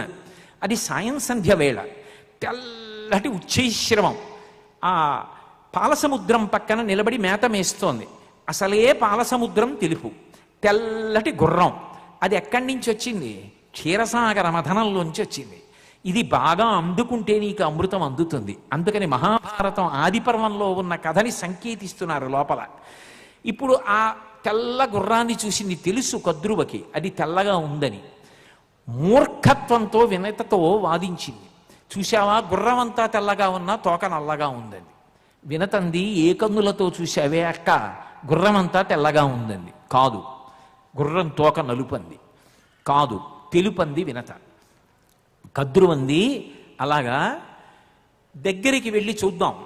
ఒకవేళ గుర్రం అంతా తెలిపైతే నీకు నేను దాస్యం చేస్తా, గుర్రం తోక నలుపైతే నువ్వు నాకు దాస్యం చెయ్యి అని. పాపం ఎదురుగుండా కనపడుతోంది కాబట్టి వినత ఒప్పుకుంది. తెలుసు కద్రువకి దగ్గరికి వెడితే తాను ఓడిపోతానని. ఆమె అంది, ఇప్పుడు మన భర్త కశ్యప ప్రజాపతికి సేవ చేసే సమయం అయింది, రేపు పొద్దున్నొచ్చి చూద్దాం. ఇద్దరు వెనక్కి వెళ్ళిపోయారు. ఆమెకి తెలుసు గుర్రం తోక నలుపు కాదని. అందుకే సంతానాన్ని పిలిచింది, సర్పాల్ని. మీరు నల్లగా ఉంటారు నా బిడ్డలు, మీలో ఎవరైనా వెళ్ళి ఆ గుర్రం తోకని చుట్టుకోండి. దూరం నుంచి చూస్తే నల్లగా కనపడుతుంది. అప్పుడు నా చెల్లెలు నాకు దాస్యం చేస్తుందండి. తోబుట్టు అయినా కూడా అంత అమర్ష బుద్ధి పొందింది. సరే, దానికి వెనక శాపవాక్కు ఉందనుకోండి. పావులన్నాయి పరమ నిజాయితీతో మాట్లాడే ఆమె మా పినతల్లి. తప్పు కదా. అసత్యాన్ని సత్యమని నిరూపణం చేసే ప్రయత్నంలో ఆమె చేత దాస్యం చేయించాలని నువ్వు ఎందుకు అనుకుంటున్నావు? మేము వెళ్ళి అలా చుట్టుకోం, మేము అటువంటి మాతృద్రోహం చెయ్యం, మాకు నువ్వొకటి పినతల్లి ఒకటి కాదన్నాయి. ఆమె అమర్షం ఎంత తీవ్ర స్థితికి వెళ్ళిందంటే ఆమె తల్లి. కానీ ఆమె పిల్లల చేత చేయించకూడని పని, ఆత్మహత్యా సదృశమైన పని, ఏ పని చేస్తే శీలం నశించిపోతుందో, ఏ పని ఘోర పాతకాలు చుట్టుకునేటట్టు చేస్తుందో అటువంటి పని పిల్లల చేత చేయించడానికి సిద్ధపడింది కద్రువ. సిద్ధపడి చుట్టుకోమ్మంటే పిల్లలు మేము చెయ్యమన్నాయి. పాములు ఒప్పుకోలేదు. అవి పాములే కావచ్చు, పాముల కుటుంబంలో పుట్టినవే కావచ్చు, పిల్లపామే కావచ్చు, కానీ అవి మేము చుట్టుకోమన్నాయి. చుట్టుకోమన్నాయి కాబట్టి తల్లికి కోపం వచ్చింది. జనమేజయుడు చేసేటటువంటి సర్పయాగంలో మీ అందరూ పడి బూది కుప్పలైపోదురుగాక. ఒక్క కర్కోటకడున్న పాము భయపడి అమ్మా నేను చుట్టుకుంటానని వెళ్ళి చుట్టుకుంది. కానీ మిగిలిన వాళ్ళు చుట్టుకోవడానికి ఒప్పుకోవాలా. ప్రాణం పోయినా సరే మేము అలాంటి పని చెయ్యమన్నారు. కానీ ఆదిశేషుడు మాత్రం తల్లి పట్ల విరక్తి చెంది చతుర్ముఖ బ్రహ్మగారి గురించి తపస్సు చేసి, నువ్వు భూభారం మోస్తూ గరుత్మంతుడితో చెలిమి చేసి శ్రీ మహావిష్ణువుకి అనేక రకముల పరిచర్య చేస్తూ ఏ ప్రమాదానికి లోను కాకుండా ఉండమని ఆశీర్వచనం చేశాడు. ఆదిశేషుడు కద్రువ యొక్క శాపం చేత నశించాడు. బ్రహ్మగారి వరం ఉంది కాబట్టి ఇప్పుడు ఆయన సంతోషంగా ఉన్నాడు. వాసుకి ఉరిపిడికి గురయ్యాడు. మందర పర్వతానికి తరిత్రాడయ్యాడు. కవ్వంగా చుట్టి పాలసముద్రాన్ని చిలికారు. చిలికితే అందులోంచి అమృతం వచ్చింది. కానీ ఆయన ఒళ్ళెంత ఒరుసుకుపోయింది వాసుకిది. అప్పుడు దేవతలు 2 వరాలు ఇచ్చారు. ఇక పైన నీకు మేము వరాలు ఇస్తున్నాం, అపారమైనటువంటి కీర్తివంతుడవవుతావు. 2, నీకు నాశనం అనేటటువంటిది ఉండదు, నువ్వు నశించవు అన్నారు. ఇప్పుడు మీరు ఒక్కటి గమనించండి, తల్లి మాట కాదు అన్నందుకు నశించవలసినటువంటి ఇద్దరూ ఈశ్వరానుగ్రహాన్ని పొందారు. ఒకరు తన కుటుంబం గురించి కానీ తన తల్లి గురించి కానీ ఇక ఆలోచించలేదు. ఆదిశేషుడు భూభారం వహిస్తూ గరుత్మంతుడికి చెలికాడై వెళ్ళిపోయాడు. వాసుకి మాత్రం నేను బాగుపడిపోయాను, నేను ఒడ్డున పడిపోయాను కాబట్టి ఆ తల్లి అలా పోతే నాకేమిటి అని వదిలిపెట్టలేదు. సోదరులందరినీ పిలిచాడు, కూర్చోపెట్టుకున్నాడు. మన అమ్మ చెయ్యకూడని పని చేయించింది మనతో. అమ్మ మంచి నేర్పాలి, అమ్మే చెడు నేర్పింది. ఈ చెప్పినటువంటి పనుల వల్ల మనం నాశనం అయిపోయేటటువంటి స్థితికి వచ్చాం. నేను ఒడ్డున పడ్డాను దేవతానుగ్రహంతో, మీ అందరు ఎలా బ్రతుకుతారో ఆలోచించండి అన్నాడు. అని జనమేజయ సర్పయాగంలో నశించిపోకుండా జరత్కారోపాఖ్యానం తీసుకొచ్చి జరత్కారు అనేటటువంటి ఋషికి జరత్కారుని ఇచ్చి పెళ్లి చేసి వాళ్ళిద్దరికీ కలిగిన సంతానం అస్థీకుని యొక్క ప్రభావం చేత జనమేజయ సర్పయాగం ఆగిపోయేటట్టుగా చేసి తన యొక్క తల్లి తప్పు శాపం ఇచ్చి పిల్లల్ని పాడు చేసుకుందన్న అపఖ్యాతి నుంచి గట్టెక్కించి తన తోబుట్టువుల్ని కాపాడి తాను శాశ్వతత్వాన్ని పొంది తన వాళ్ళని రక్షించుకున్నాడు. గరుత్మంతుని కన్నా ఈ చలనచిత్ర కథకి వాసుకి ప్రధానం. ఎందుకని అంటే తులసి అన్న పాత్ర పుట్టింది వేశ్య కడుపున పుట్టింది. తల్లి పేరు రత్నపాప. ఆమెకి డబ్బు తప్ప ఇంకొకటి అక్కర్లేదు. ఏ మార్గంలో సంపాదించాను ఆమెకి సంబంధం లేదు. ఎంత సంపాదించాను ఇదొక్కటే ఆమెకి కావాలి. మాకురు ధనజన యవ్వన గర్వం హరతి నిమీషత్కాల సర్వం మాయామయమిదమఖిలం హిత్వా బ్రహ్మపదం త్వం ప్రవిశ విదిత్వా అంటారు శంకరులు. మెరుపు లాంటి యవ్వనాన్ని పణంగా పెట్టి డబ్బు సంపాదించాలనుకుంటుంది తల్లి. దానివల్ల ఏం మూట కట్టుకుంటుంది ఆవిడ ఆలోచించదు. శాశ్వతమైనటువంటి పరమేశ్వరోపాసనకి తాను నేర్చుకున్న నృత్యాన్ని ఆలంబనం చేసుకుని తరించాలనుకుంటుంది కూతురు తులసి. ఆమె గంజాయి వనంలో పుట్టిన తులసి మొక్క. ఆమె తన ఒక్కదాని గురించే తాను ఆలోచించుకుని ఉంటే తల్లి నీచమైనటువంటి మార్గాలలో సంపాదించినటువంటి ఐశ్వర్యాన్ని అసలు పట్టించుకోకుండా నేను ఆ తల్లికి కూతురునన్న విషయాన్ని ఇక మర్చిపోండి, నాకు మా అమ్మతో సంబంధం లేదని ఆ చలనచిత్రంలో ఒక మాట అనొచ్చు. ఆమె అంగీకరించింది తల్లి ఆస్తిని, తీసుకుంది. ఆఖరణ నిన్నే తలుచుకుంటూ మీ అమ్మ వెళ్ళిపోయింది. ఎన్ని తప్పులు చేసినా ఆఖరణ పాపం మీ అమ్మ పొందిన దీనావస్థని చూసి మనసు ద్రవించిపోయింది అంటాడు. సోమయాజులు గారి యొక్క, అంటే శంకరశాస్త్రి గారి యొక్క స్నేహితుడు మాధవుడు, ఆమె ఐశ్వర్యాన్ని తీసుకుంది. ఏ తప్పు మార్గంలో సంపాదించిందో ఆస్తినే అడ్డుపెట్టి మళ్ళీ వాళ్ళమ్మ తరించడానికి వీలుగా తాను నమ్ముకున్నటువంటి నృత్యానికి, సంగీతానికి ఆలంబనంగా ఉండేటట్టుగా ఒక మహానుభావుడై తన గురువుగా భావించేటటువంటి వ్యక్తి ఎవరున్నారో ఆయన పేరు మీద స్మారకం, ఆయన పేరు మీద కళాభవనాన్ని నిర్మించి అందులో మొట్టమొదట గురువుగారి కచేరీయే తాను ఒక పక్కకి ఉండిపోయి ఎక్కడా ప్రకటనం కాకుండా నిలబడి తన తల్లి అభ్యున్నతికి కూడా తాను కారణమైంది. వాసుకి అలా కద్రువ అభ్యున్నతికి, తోబుట్టువుల అభ్యున్నతికి కారణమయ్యాడు, కానీ ఆదిశేషుడు కాలేదు. అందుకే శంకర గళ నిగళము శంకరాభరణము తప్ప ఆదిశేషుడు శంకరాభరణము కాలేడు. మహానుభావుడు మహాభారతం ఆదిపర్వాన్ని కడుపులో పెట్టుకొని, దృష్టిలో పెట్టుకొని కథాభాగానికి అన్వయం చేస్తూ విశ్వనాథ్ గారు విషపు పురుగుని మీకు ఆభరణం చేస్తాను, మీ చేత మీకు సేవ చేయించి మీ పాదదాసుణ్ణి చేసి ధరిస్తాను, నేను చెయ్యలేని సేవ వాడు చేస్తుంటే మురిసిపోతాను అని ఆమె అంటుంటే, ఆమె నిజంగా తులసి అయి నిలబడితే శంకరాభరణము శంకరగళ నిగళము వాసుకి, ఆ వాసుకి బుద్ధులు ఉన్నది అక్కడ 3 అక్షరాలు, ఇక్కడ 3 అక్షరాలు. అది వాసుకి, ఇది తులసి. అది పవిత్రం, ఇది పవిత్రం. అది శాశ్వతం, ఇది శాశ్వతం. అది ఉపాసన, ఇది ఉపాసన. అక్కడ తాను తరించడం కాదు తన వారిని తరింపజేశాడు, ఇక్కడ తాను తరించడం కాదు తన వారిని తరింపజేసింది. శంకరాభరణంలో శంకరశాస్త్రి గారు ఎంత ప్రధానమో తులసి కూడా అంతే ప్రధానం. పరమ పవిత్రమైనటువంటి జీవన పథంలో నడిచి వెళ్ళింది. అందుకే శంకరుని యొక్క గళమును అలంకరించి ఉన్నప్పటికీ కూడా అసలు తనకి వ్యతిరేకమైనటువంటిది ఏదైనా వచ్చినా వాసుకి భయం ఉండదు. అగ్నిహోత్రమే వచ్చినా శంకరుణ్ణి ఆశ్రయించి ఉంది కాబట్టి వాసుకి భయపడడం. అందుకే హాలాహల భక్షణ సందర్భంలో అగ్నిహోత్రం మీదకొస్తున్నా సరే ఆయన కదలకుండా అలాగే ఉన్నాడు. కథాగమనాన్ని దృష్టిలో పెట్టుకుని ఒకచోట దర్శకుడు అంత అద్భుతంగా స్వగతంగా పట్టుకోవాలనుకున్నవాడు పట్టుకోవాలి, దాని చేత అమృతమథనం జరగాలి, అమృతమథనానికి కారణమైన వాసుకి ఈ కథకి శంకరాభరణంగా రావాలి, ఆ పాత్రకి ధీటుగా తులసి అన్న పాత్ర సృజింపబడాలి అని సృజించి శంకరాభరణమని పేరుంచితే ఆ శంకరాభరణము శంకరగళ నిగళము శ్రీహరిపద కమలము 2 పావులే. కానీ ఒకటి శ్రీహరిపద కమలము, ఒకటి శంకరగళ నిగళము. తత్వతః పావులు, కానీ కథకి సంబంధించినంత వరకు, ఉపాసనకి సంబంధించినంత వరకు, ఆభరణం అవడం వరకు మాత్రం ఒక స్వల్పమైనటువంటి భేదం ఉంది. దాన్ని అంత అద్భుతంగా తీసుకొచ్చి పక్కనే మళ్ళీ ఇంకొక మాట అన్నారు, అది అంతకన్నా పై స్థాయిలో మళ్ళీ శంకరాభరణం. ఎందుకని? రాగరత్న మాలికా తరళము శంకరాభరణము. అయ్య బాబోయ్, అది సినిమా అండి, అది సినిమా అండి, దాని గురించి మాట్లాడద్దండి అనడం ఎంత మూర్ఖత్వం. అది సినిమా ఏమిటి? అది సినిమాయా?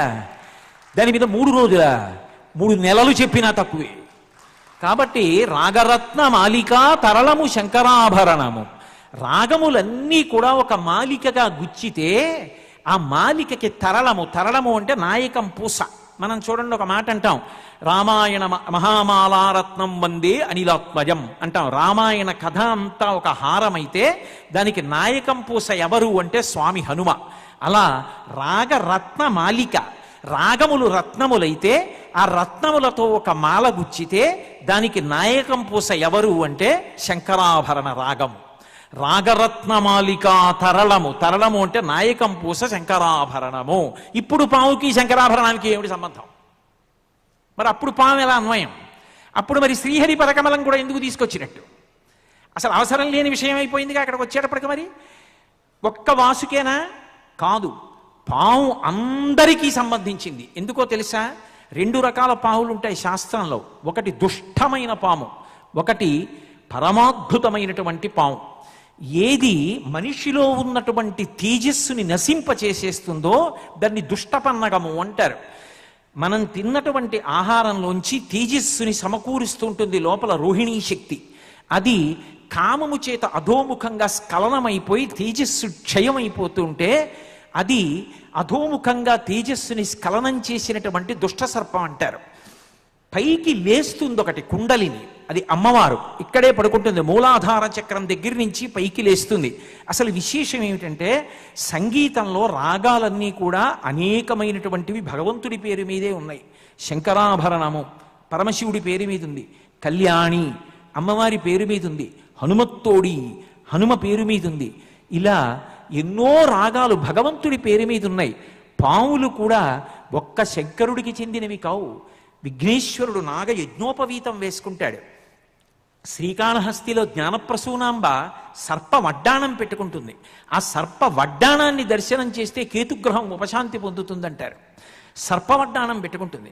శ్రీకృష్ణ పరమాత్మ అసలు కాళీయుడి పడగల మీద నృత్యం చేస్తాడు. ఎవరైనా రంగస్థలం మీద నృత్యం చేశారు, పడగల మీద నృత్యం చేసిన వాడు ఎవరైనా ఉంటే అది ఆయన ఒక్కడే చేశాడు. యమునావీచ మృదంగ వజ్జములు మ్రోయం తీర గోపౌహర్షమనోజ్ఞధ్వనితంబు గేయము గజించత్కాళి రవ్యాళి రంగ తరంగ తలంబునన్ పటుగతి కంజాక్షు నిర్మర్దనాట్యము హృజ్జద్భుత భీమమై పరగ దివ్య శ్రేణి చూచెంది విన్నని కాళీయుడి యొక్క నోట ఒక్క పడగలు పైకెత్తుతున్న పడగనల్లా తొక్కుతూ తోక పట్టుకుని అద్భుతమైనటువంటి నృత్యం చేశాడు. అందుకని పాము పడగల మీద నృత్యం చేశాడు కృష్ణ పరమాత్మ. అసలు పాముతో సంబంధం లేని వాళ్ళు ఎవరు? దేవతలందరికీ పాముతో సంబంధం ఉంది. పాముతో సంబంధానికి పాముకి సంగీతానికి ఒక దగ్గర సంబంధం. పాము నాదోపాసన చేస్తుంది. అందుకే మీరు ఇప్పటికీ కొన్ని క్షేత్రముల యొక్క చరిత్ర అడగండి. మాకే తూర్పుగోదావరి జిల్లాలో కాకినాడ పట్టణానికి సమీపంలో చేబ్రోలు దగ్గర పాముల మల్లవనం అని ఒక క్షేత్రం. ఇక్కడంతా అగ్రహారాలు.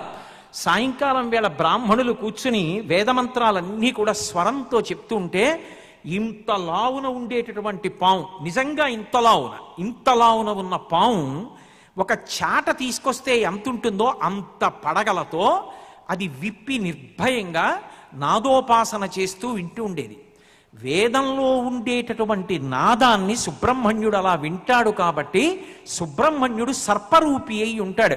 ఆయన నాదోపాసన చేస్తాడు. మహాజ్ఞాని, బ్రహ్మచారి. వేదం అంటే ఆయనకు అంత ఇష్టం. పాము నాదోపాసన చేస్తుంది. నాదోపాసన చేయుట అన్న మాటకు అర్థం ఏమిటంటే శబ్దము నాదము నుండి బయటికి వస్తుంది.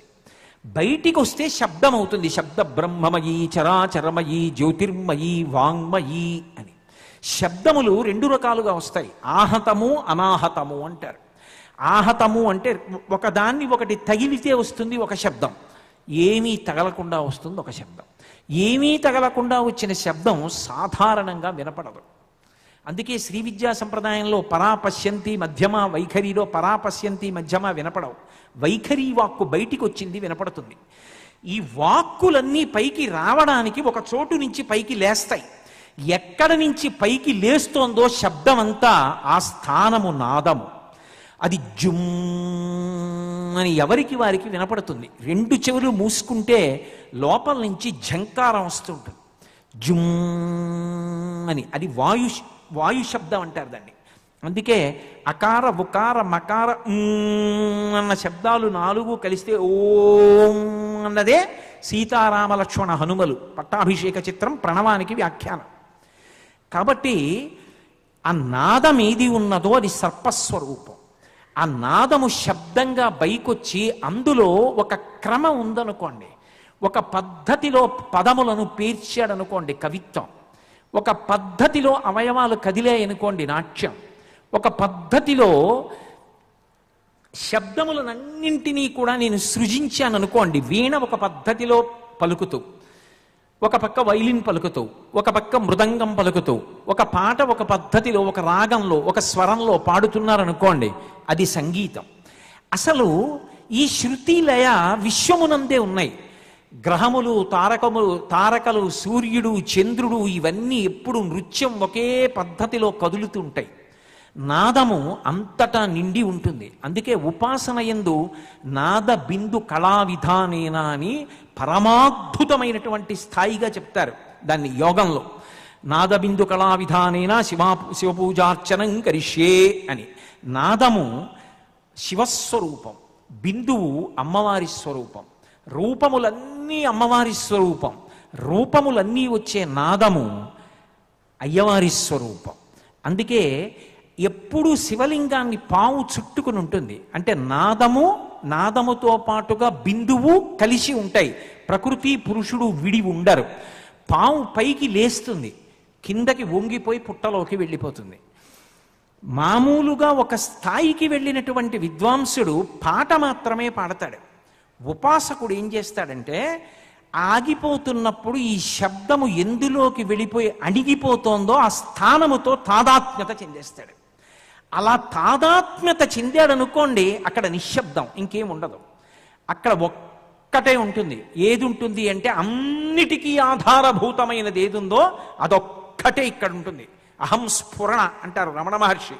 అది నాదస్వరూపం. దాని యందు లయమైపోతాడు, అణిగిపోతాడు, అణిగిపోయి నిలబడిపోతాడు. అలా అణిగిపోయి నిలబడిపోయిందంటే పుట్టలోకి వెళ్ళిపోయి పడుకుండిపోయింది. పైకి లేచిందన్నారు అనుకోండి, శబ్దస్వరూపంగా పైకి వస్తుంది. ఉపాసన అన్నారు అనుకోండి, ఆ కిందకి వెళ్ళిపోయే మార్గాన్ని పైకి వచ్చే మార్గాన్ని తెలుసుకుని పైకి వచ్చినప్పుడు ఎలా రావాలో ఆ భావం, ఆ తాళం, ఆ రాగం, ఆ స్వరం, ఆ ఆర్ద్రత, అది ఏ సందర్భంలో చెప్పారు. అవతల పాడిన వారు సన్నివేశంలో ఎంత ఆర్ద్రతతో పాడారో ఆ ఆర్ద్రత తాను పొంది పరకాయ ప్రవేశం చేసి తాను ఆ సందర్భంలో ఆ వ్యక్తి అయిపోయి పాడతాడు. పాము అలా లేస్తుంది. లేచిన పాము మళ్ళీ అలాగే లోపలికి వెళ్ళిపోయి యోగికి లోపల మళ్ళీ నాదస్థానంలో పడుకుంటుంది. అది పాము, అది ఉత్తమ సర్పం. అందుకని వాసుకి, అందుకని ఆదిశేషుడు, అందుకని శ్రీహరి పద కమలము. అంటే సంగీత శాస్త్రపు లోతులు, పై హద్దులు, దాని చిట్ట చివరి స్థాయి. అది యోగిని ఎక్కడ వరకు తీసుకెళ్ళి చిట్ట చివర యోగ మార్గంలో నిర్గమించిపోగలడో. అందుకే త్యాగరాజస్వామి ఒక మాట అంటారు, సంగీతంలో ఆ స్థాయికి వెళ్ళిపోయినటువంటి యోగి పురుషుడు విదలిత కాలం, ఇక కాలపురుషుణ్ణి కూడా లెక్క పెట్టాడు. ఇది పడిపోతుంది. ఇది పడిపోయినా ఇన్నాళ్ళు ఇది ఏది పాడిందో, ఏది శబ్దాలు వచ్చాయో ఆ శబ్దములకు మూలస్థానములోకి వెళ్ళిపోతున్నాను నేను. కాబట్టి నిర్భయత్వం. అందుకే శంకర శాస్త్రి గారు ఆఖరణ ఏ శబ్దస్థానములోకి లయమైపోయే సందర్భంలో వైద్యుడు వేదిక మీదకు వస్తుంటే ఇలా అంటారు. ఇంకొకడైతే గబగబా ముందు వైద్యుడిని పిలవండి అని చెప్పి మిగిలిన వాళ్ళని కూడా పక్కకి తప్పుకోమంటాడు.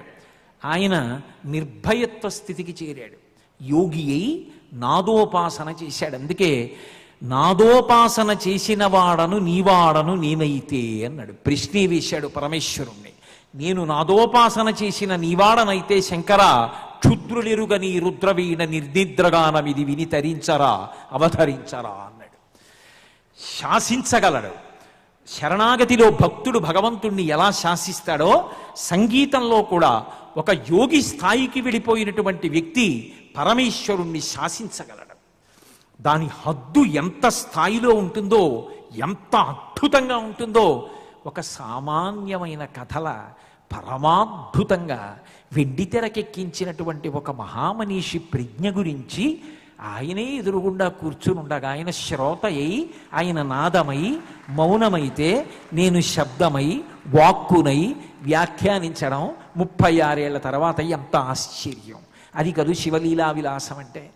కాబట్టి అది శంకరాభరణం. అందుకే వేటూరి సుందరరామమూర్తి గారు ఆ సినిమాకి ఆ పేరు ఎందుకు పెట్టారో స్థాయిలు చెప్పారు. ఓంకారనాదానుసంధానమౌగానమే శంకరాభరణము, శంకరగళ నిగళము, శ్రీహరిపద కమలము, రాగరత్న మాలికా తరళము శంకరాభరణము.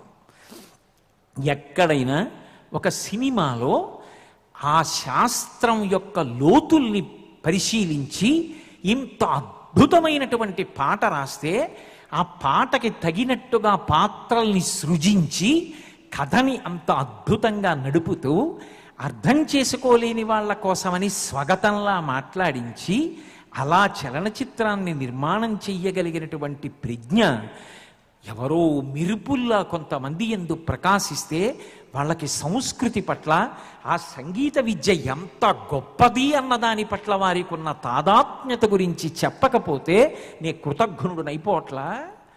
అందుకే అంత గొప్పగా తీసుకొచ్చారు ఆ చలనచిత్రాన్ని. దానికి శంకరాభరణము అని పేరు ఉంచారు. ఓంకారనాదానుసంధానమౌ గానమే, నాదమునకు అనుసంధానమైన గానము. అది కేవల గానం అయితే పాట ఒకటే పాడవచ్చు. పాట బాగా పాడతాడు, నేను తక్కువ చేయట్లేదు, చాలా బాగా పాడతాడు, రాళ్ళు కరుగుతాయి. కానీ పాట పాడడానికి ఆ శబ్దం ఎక్కడి నుంచి వచ్చిందో అక్కడికి వెనక్కి మాత్రం వెళ్ళలేడు, పైకి రాగలడంతే, వెనక్కి వెళ్ళడం తెలియదు. అప్పుడు పునర్జన్మ ఉంటుంది. పైకొచ్చి మళ్ళీ వెళ్ళిపోవడం తెలియనటువంటి పాము దెబ్బ తినేస్తుంది. మళ్ళీ వెళ్ళిపోవడం వచ్చిన పాము నిశ్శబ్దంగా వచ్చి నిశ్శబ్దంగా వెళ్ళిపోతుంది. అది ఆ లోపలికి ప్రయాణం చేయడం నిశ్శబ్దం, పైకి పాడడం శబ్దం. ఈ నిశ్శబ్దంలో నాదోపాసన చెయ్యాలి. అదేమిటి? దేనితో ఉపాసన అంటే నాదము, ఓంకారము. ఏమిటి ఓం అంటే? అకార ఉకార మకారములు. అ అంటే మహానుభావుడైనటువంటి సృష్టికర్త, అలాగే ఉ అంటే స్థితికర్త, మ ప్రళయకర్త. అంటే సృష్టి స్థితి లయ మూడు చేసేటటువంటి వాళ్ళు ఎవరున్నారో ఆ బ్రహ్మ విష్ణు మహేశ్వరుల యొక్క సమాహార స్వరూపమైనటువంటి శక్తి మొట్టమొదట ఏ శబ్దంలోంచి ఉత్పన్నమై రాశీభూతమై ఒక పేరుతో ఒక రూపంతో వచ్చిందో ఆ మొట్టమొదటి శబ్దమునకు ప్రణవమని పేరు. అందుకే యో వేదాదౌ స్వర ప్రోక్తో వేదాంతే చ ప్రతిష్ఠిత, అన్నిటికన్నా ముందే ఉంది అంటే ప్రణవమున్నది. ప్రణవంలోంచి సమస్త సృష్టి వచ్చింది. అది పరబ్రహ్మస్వరూపమునకు శాబ్దికమైనటువంటి పేరు. అటువంటి ఓంకారం ఏదున్నదో అదే నాదము. ఆ నాదములోంచి పైకి ఉత్పన్నమైనది శబ్దము, గానము. ఆ ఓంకారనాదానుసంధానమౌ గానమే శంకరాభరణము. శంకరగల నిగళము శ్రీహరిపద కమలము, రాగరత్న మాలికాతరళము శంకరాభరణము. ఎవరికి ఏది ఇష్టమో అది చెప్పచ్చు. శంకరాభరణం ప్రధానంగా పావుకు అన్వయం అవుతోంది కాబట్టి మృత్యుంజయత్వానికి సూచన. మృత్యుంజయత్వం చెప్పాలి అంటే ఇంకొక దాని ద్వారా చెప్పరు. లోకంలో సువర్ణదానం చేస్తానండి అన్నారు అనుకోండి, పుచ్చుకుంటారు. గోదానం చేస్తాను, పుచ్చుకుంటారు. తిలదానం చేస్తాను, పుచ్చుకుంటారు. అయ్యా సర్పదానం చేస్తాను, మంచి త్రాచుపాము ఒకటి పట్టుకొచ్చాను మీకు ఇస్తానంటే ఎవరైనా వస్తారా? ఎవరు పుచ్చుకోరు. పాము అంటే మృత్యువునకు సంకేతం. అందరూ మృత్యువునకు భయపడతారు, ఆయన ఒక్కడికి మాత్రం మృత్యువు భూషణం. ఆయనకి భూషణమే తప్ప మృత్యువు ఆయన నేనేం చెయ్యదు. ఎవడిని మృత్యువేం చెయ్యదు. ఎవడు వాడైపోయాడో వాడిని మృత్యువు కూడా ఏం చేయదు. పశువు పశుపతి అయిపోయాడు అనుకోండి, చిరంజీవన్నే వక్షపిత పశుపాశవ్యతికర పరానందాభిక్యం రసయతి రసం తద్భజనవాన్ అంటారు శంకర భగవత్పాదులు సౌందర్యలహరిలో. ఉపాసన చేసి చేసి చేసి చేసి చేసి చేసి పాశములు తెగిపోయి పశువు పశుపతి అయిపోతే ఇక ఏం చెయ్యదు పాము. ఇక మృత్యువు గురించి భయం లేదు. అది ఆఖరిసారి శరీరం పడిపోతుంది. పుట్టింది కాబట్టి పడిపోతోంది, అది ఎప్పుడు ఉండేది కాదు, సత్యం తెలిసిపోయింది కాబట్టి అది పడిపోతుంటే సాక్షిగా చూస్తాడు తప్ప భయపడ్డం. ఒక భగవాన్ రమణులు ఎలా వెళ్ళిపోయారో, ఒక దీక్షితారు వారు ఎలా వెళ్ళిపోయారో, ఒక త్యాగరాజస్వామి ఎలా వెళ్ళిపోయారో అంత నిర్భయంగా మహానుభావుడు చలనచిత్రంలో సృజింపబడిన ఒక పాత్ర కూడా అంత ఉదాత్తంగా వెళ్ళిపోయింది.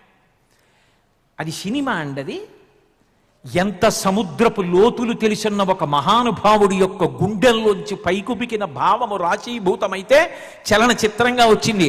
తెలుగువాడిగా అది తెలుగు సినిమా అయినందుకు దాని గురించి చెప్పగలిగినందుకు గర్వపడుతున్నాను నేను. అంత గొప్ప చలనచిత్రం కాబట్టి అది పావుకి సంకేతం. కాబట్టి ఓంకారనాదానుసంధానమౌగానమే శంకరాభరణము, శంకరగల నిగళము శ్రీహరిపద కమలము, రాగరత్న మాలికా తరళము శంకరాభరణము. అంతేనా? శారద వీణా రాగచంద్రిక అంటూ అందులో విశేషం ఏమిటంటే, శారద వీణ అంటే ఆ సరస్వతీదేవి పట్టుకునేటటువంటి వీణ, దానికి కచ్చపి అని ఒక పేరు. దాని మీద ఆవిడ పాడుతుంది. ఎవరి దగ్గర పాడుతుంది? శివుడి దగ్గర పాడదు ఆవిడ. అదో గమ్మత్తు. ఆవిడ ఎక్కడ పాడుతుందంటే లలితాపరా భట్టారిక దగ్గర కూర్చుని పాడుతుంది. ఆ పాడేటప్పుడు ఎవరి మీద పాడాలి? ఎవరి దగ్గర కూర్చున్నారో వాళ్ళ మీద పాడాలి. శంకరాభరణం మీద మాట్లాడడానికి వచ్చి భాగవతం చెప్తే ఎలా? శంకరాభరణం మీద చెప్పాలి. అమ్మవారి దగ్గర కూర్చుని ఎవరి గురించి చెప్పాలి? అమ్మవారి గురించి చెప్పాలి. కానీ ఆవిడేం చేస్తుంది? అమ్మవారి గురించి చెప్పదు. విపంత్యాగాయంతి వివిధమపదానం పశుపతే, శంకరుడు గురించి పాడుతుంది. శంకరు గురించి పాడితే ఆవిడ కోపం రాదా? ఆవిడ మహాపతివ్రత. తన భర్త గురించి పాడుతుంటే ఆవిడ మురిసిపోతుంది అమ్మవారు. తన గురించి పాడితే ఇదే నా గురించి పాడుతుంది, మా ఆయన గురించి మానేసి అనుకుంటుంది. శారద వీణ ఎప్పుడూ రాగచంద్రిక పులకిత శ్రావణగాత్రము, అది ఆవిడ పాడుతుంటే ఎంత మురిసిపోతూ ఉంటుందో. సంగీతం నేర్చుకున్న వాళ్ళ మనసుకి చాలా లాలిత్యం అబ్బుతుందిట, చాలా ఆర్ద్రత ఉంటుందిట. ఆయన పాడుతూ ఉంటాడు, పాడుతూ అసలు అలా పరకాయ ప్రవేశం ఎలా చేశారో, అంత భావలాలిత్యం ఎలా పొందారో. అకస్మాత్తుగా శారద వీణ రాగచంద్రిక అంటూ ఇలా వెనక్కి తిరిగి కూతురు తంబురా వాయిస్తూ ఉంటుంది. ఓసారి కూతురు వంక చూసుకుని ఇలా చూసి చెయ్యేసుకుని మురిసిపోతాడు తండ్రి. అంటే అది శారద వీణ రాగచంద్రిక, తన కూతురు చేతిలో ఉన్న వీణ కూడా. ఎంత మురిసిపోయాడో. సరస్వతీదేవి తనకి కూతురుగా పుట్టిందని ఆయన భావన. ఎంత లాలిత్యం అండి. అది తాను అనుభవించి ఇన్ని రాత్రులు నిద్రపోలేదు. ఆ పాట విని విని విని చరణాలని ఆలోచించి దీన్ని ఇలా సెల్యులాయిడ్ మీదకి ఎక్కిస్తే, ఇలా వెండి తెరకి ఎక్కిస్తే భావుకులు ఎంత పరవశిస్తారో అని అందరూ గమనించారా గమనించలేదా అని చూడకుండా అన్ని స్థాయిలో వారు అమృతవర్షంలో తడిచిపోయేటట్టుగా అంత అద్భుతంగా తెరకెక్కించడం అంటే మాటలా. అది బాహ్యంలో అందరినీ సంతోషపెడుతుంది. ఎందుకు సంతోషపెడుతుందో తెలుసా? శంకరాభరణం, శంకరాభరణ రాగమనందు గమకములు ఎక్కువ. గమకములు ఎక్కువ కాబట్టి అది సహజంగా ఉల్లాసపరుస్తుంది, మంచి ఉత్సాహాన్ని ఇస్తుంది, వినేవాడికి శాంతినిస్తుంది. కాబట్టి బాహ్యమునందు అంత ఆనందమునకు కారణము, సంతోషమునకు కారణము. అంతేకాదు దాని చరమస్థాయి ఇక మళ్ళీ పుట్టవలసిన అవసరం లేని పునరావృత్తి రహిత శాశ్వత శివ సాయుధ్య స్థితికి తీసుకెళ్లగలిగినటువంటి పరమాద్భుతమైనటువంటి శక్తి ఆ సంగీతమునందు నిబిడీకృతమై ఉన్నది సుమా. అందుకే భారతదేశంలో సంగీతాన్ని ఉపాసన చేసినది మనుష్యులు కాదు. హనుమ ఉపాసన చేశారు, నందీశ్వరుడు ఉపాసన చేశాడు, నారదుడు ఉపాసన చేశాడు, త్యాగరాజస్వామి వారికి గురువుగా వచ్చి గ్రంథాన్ని అందించాడు. నారదుడు ఉపాసన చేశాడు, మతంగ మహర్షి ఉపాసన చేశాడు, అగస్త్యుడు ఉపాసన చేశాడు, మహర్షులు దేవతలు కూడా సంగీతాన్ని ఉపాసన చేశారు. ఇప్పటికీ మీరు శ్రీశైలం పెడితే శ్రీశైలం లోపలికి వెళ్ళగానే దక్షిణామూర్తిగా కూర్చుని పరమశివుడు వీణ వాయిస్తుంటాడు, శారద వీణ వాయిస్తుంది, రాజశ్యామల వీణ వాయిస్తుంది, శ్రీ మహావిష్ణువు వీణ వాయిస్తారు. అసలు వీణ వాయించినటువంటి వాళ్ళు ఎవరు దేవతల్లో? సంగీతంతో సంబంధం లేని వాళ్ళు ఎవరు? అసలు యథార్థానికి సంగీతానికే ఎక్కువ ప్రాధాన్యం ఇస్తారు. కావ్యాలాప వినోదిని, ఆ కావ్యాన్ని ఆలాపన చేస్తుంటేట అమ్మవారు ఎంత సంతోషపడిపోతుందోట. ఆ సంగీతం మోక్ష విద్య. అది ఇక్కడ ఏముంది ఏమి లేదు అన్న దానితో సంబంధం ఉండదు. లోపల గొప్ప మురిపెం, గొప్ప సంతోషం, అంత గొప్ప సంతోషంతో నడుస్తుంది. చిట్ట చివరికి దాని పైహద్దు ఆనందమునందు రమించిపోయేటట్టుగా చేస్తుంది. అది శంకరాభరణమని పేరు ఉంచాను అని చెప్పడానికి, శంకరాభరణము అన్న పేరెందుకు వచ్చిందన్నది చెప్పడానికి నేను ఎంతో సంగ్రహం చేస్తే నాకు ఇంత సమయం పట్టింది. ఇన్ని విషయాల్ని క్రోడీకరించి ఇన్ని విషయాల్ని తీసుకొచ్చి మహాభారతం ఆదిపర్వం వాసుకీ వృత్తాంతం దగ్గర నుంచి తీసుకుని అంత జాగ్రత్తగా ఆయన మహానుభావుడు కీర్తన రచన చేస్తే దాన్ని అంత అందంగా స్వగతంలో చెప్పించి లక్ష్య సాధన కోసం బయలుదేరుతోందని శంకరాభరణము అన్న పేరు సినిమాకు ఉంచారు. ఒక్కొక్క పేరు ఉంచడం ఆ చలనచిత్రంలో సాహసం. కథ మీకు తెలియందే ఉంది. తులసి గురువుగారి సంగతి అలా ఉంచండి, రేపో ఎల్లుండో విందురు. కానీ అసలు శిష్యురాలు ఏమీ అద్భుతం అండి. భారతీయ సంప్రదాయంలో శిష్యుడిది అగ్రతాంబూలం. ఎందుకో తెలుసా? వినీతుడు వినేయుడు అంటారు. మొట్టమొదట అపారమైనటువంటి వినయము కలిగినటువంటి వాడు గురువు. గురువు దగ్గర వినయం సహజంగా నేర్చుకున్నటువంటి వాడు శిష్యుడు. ఆమె పుట్టింది ఒక వేశ్య కులంలో పుట్టింది. ఆమె నృత్యం అభ్యసించింది వేరొక ప్రయోజనం కోసము అని ఆలోచించి తల్లి నృత్యం నేర్పింది. ఆమెయే చెప్పింది ఒకప్పుడు, ఎంతో డబ్బు పోసి నీకు నాట్యం నేర్పానే అమ్మా అంది. అందుకు నృత్యం నేర్పింది. కానీ విషం నేను పుచ్చుకున్నా అనుకోండి, ప్రాణాంతకం. వైద్యుడు శుద్ధి చేశాడు అనుకోండి, అది నాకు రోగనాశన కారకం. అలా తల్లి ఒకందుకు నేర్పితే ఆమెలో ఉన్నటువంటి సహజమైనటువంటి సంస్కృతి అంటే ఆర్ద్రత, ఉత్తమ భావజాలము, కళ సంస్కృతికి కారణమవుతుంది. అందుకే కళా సంస్కృతి పక్కపక్కన వాడతారు. ఆమె కళ ఆమె సంస్కృతికి కారణమైంది. ఆమెకి ఏది ఇష్టమైంది అంటే ఆ కీర్తన ఒకటి పాడుతుంటే కీర్తన చేత ప్రతిపాదింపబడినటువంటి భావమునందు రమించి ఆమె నృత్యాన్ని ఆవిష్కరిస్తుంది. అది సంగీతమునందు అంతర్భాగం. ఆయన పాటలో రమిస్తాడు, ఈమె పాటలోని భావము కలిపి అనుభవిస్తుంది. అనుభవించి రమించి నృత్యం చేస్తుంది. ఆమె ఎక్కడ బయట ఒక వేదిక మీద నృత్యం చేసిందని చూపించలేదు. ఆమె గొప్ప సంస్కృతి కలిగినది. లోపల చేసిన నృత్యాన్ని మనకి పైకి చేయించి చూపించారు దర్శకుడు. అందుకే ఆమె ఎక్కడ సినిమా మొత్తం మీద వేదిక మీద నృత్యం చేయలే. ఎక్కడ చేసింది? ఎప్పుడు శంకరశాస్త్రి గారి పాటకి చేసింది. ఎప్పుడు చేసింది? లోపల చేసింది. లోపల చేస్తోందని చూడగలిగిన వాడెవరు? ఆ ప్రజ్ఞ ఉన్నవాడు, ఆ తపశ్శక్తి ఉన్నవాడు, ఆ తపస్సు ఉన్నవాడు. ఆయన పట్టుకుని మనకందరికీ పట్టుకోవడానికి అందించాడు. అది కళా తపస్వి యొక్క గొప్పతనం. ఆ కళా తపస్వి తెలుగువాడు కావడం మన గర్వకారణం. కాబట్టి ఇప్పుడు ఆయన పాడుతుంటాడు, బయటికి కించిత్ కనపడడం కూడా ఆమెకి ఇష్టం ఉండదు. అందుకే అసలు మొట్టమొదట ప్రారంభం చేస్తూనే ఆయన కీర్తన పాడుతుంటే తల్లితో కలిసి వస్తుంది. ఇలా కూర్చుంటే శంకరగళ నిగళము శ్రీహరి పద కమలము అంటే ఆమె వెంటనే భంగిమ పడుతుంది.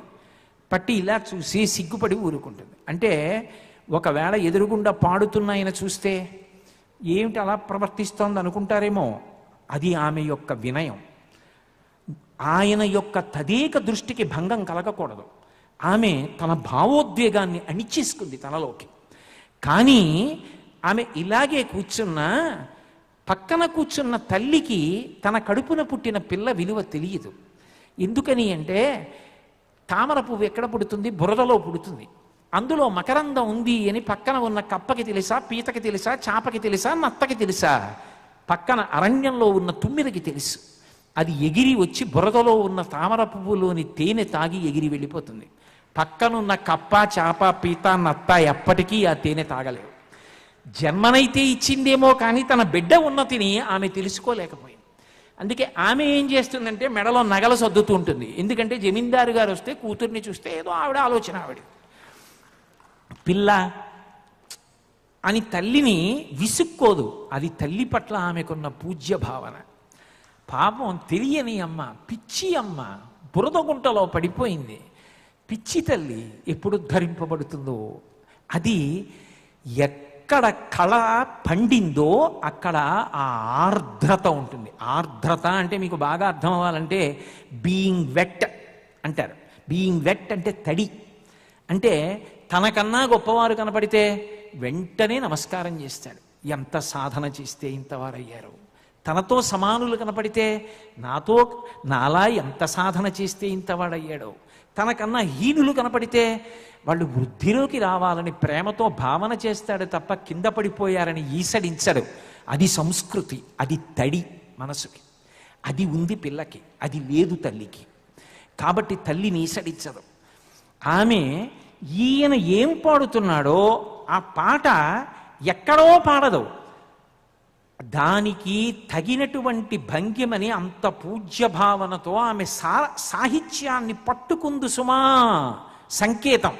అందుకే ఏదో శృతి లయలే జననీ జనకులు కాగా ఆ పాటలు విని అది పాటలా వస్తుంది. నాకు పాటలు రాకపోయినా శృతి లయలే జననీ జనకులు కాగా అంటే ఎవరు జననీ జనకులు? వాళ్ళమ్మా నాన్న లక్ష్మీనారాయణలా? ఎవరు జననీ జనకులు? వేటూరు సుందరరామూర్తి గారు చెప్పలేదు. ఆయన చెప్పని దాన్ని ఈయన పూర్ణ చేస్తారు. అది ఆయన ప్రజ్ఞ, ఇది ఈయన ప్రజ్ఞ. లోకానికి తల్లిదండ్రులు అంటే మొట్టమొదటి తల్లిదండ్రులు పార్వతీ పరమేశ్వరులు. అందుకే వాగర్ధ వివ సంపృక్తం వాగర్ధ ప్రతిపత్తయే జగతపితరౌ వందే పార్వతీ పరమేశ్వరౌ సత్యాయ త్రిగుణాత్మనే పురజితే కాత్యాయనీ శ్రేయసే సత్యాయాద్య కుటుంబినే మునిమన ప్రత్యక్ష చిన్మూర్తయే అంటారు శంకర భగవత్పాదులు. ఆద్య కుటుంబిని మొట్టమొదట లోకమునకు తల్లిదండ్రులు ఎవరంటే పార్వతీ పరమేశ్వరులు. అందుకే శృతిలయలే జననీ జనకులు కాగా అంటే వామదేవమూర్తిని చూపిస్తారు. ఇలా కాలేసి కూర్చుంటే ఎడం పక్కన పార్వతీదేవితో గోడ మీద గుడి వెనకాతల చెక్కబడిన విగ్రహాల్ని చూపిస్తారు. ఆ దేవాలయాల మీద ఆవిడ చిత్రం. పాటలో ఏది సాహిత్యం ప్రతిపాదింపబడిందో అదే పాట వెనకాల కనపడుతూ ఉంటుంది, కచేరీ అయిపోతూ ఉంటుంది, ఈమె లోపల చేస్తున్న నృత్యం అయిపోతూ ఉంటుంది, విశ్వనాథ్ గారు చూపిస్తున్న నృత్యం కనపడుతూ ఉంటుంది. ఏకకాలమునందు తాడు పేనేరు. ఒక చరణం థాయిలాండ్లో, ఓ చరణం ఇండియాలో కాదు, ఒక్క వేదిక మీద ఈ దేశంలో, ఈ రాష్ట్రంలో, ఈ భాషలో ఇంత గొప్పగా, ఇంత లేకి దేశం కాదని నిరూపించారు. కాబట్టి శృతిలయలే జననీ జనకులు కాగా భావాల రాగాల తాళాల తేలి. ఆమె భావాల రాగాల తాళాల తేలిపోయింది, తేలిపోతోంది శిష్యురాలు. ఆమె గురువుని ఉపాసన చేస్తోంది. అది హీనకామం కాదు. ఆమె ఆయనలోని శరీరంలో ఉన్న పటుత్వాన్ని చూడలేదు, ఆయనకి భార్య లేదన్న విషయాన్ని చూడలేదు, ఆయనకి ఇంతకు ముందు స్త్రీ సుఖం తెలియనివాడు కాదన్న విషయం తెలియనిది కాదు. ఎందుకంటే కూతురుంది, భార్య వెళ్ళిపోయింది.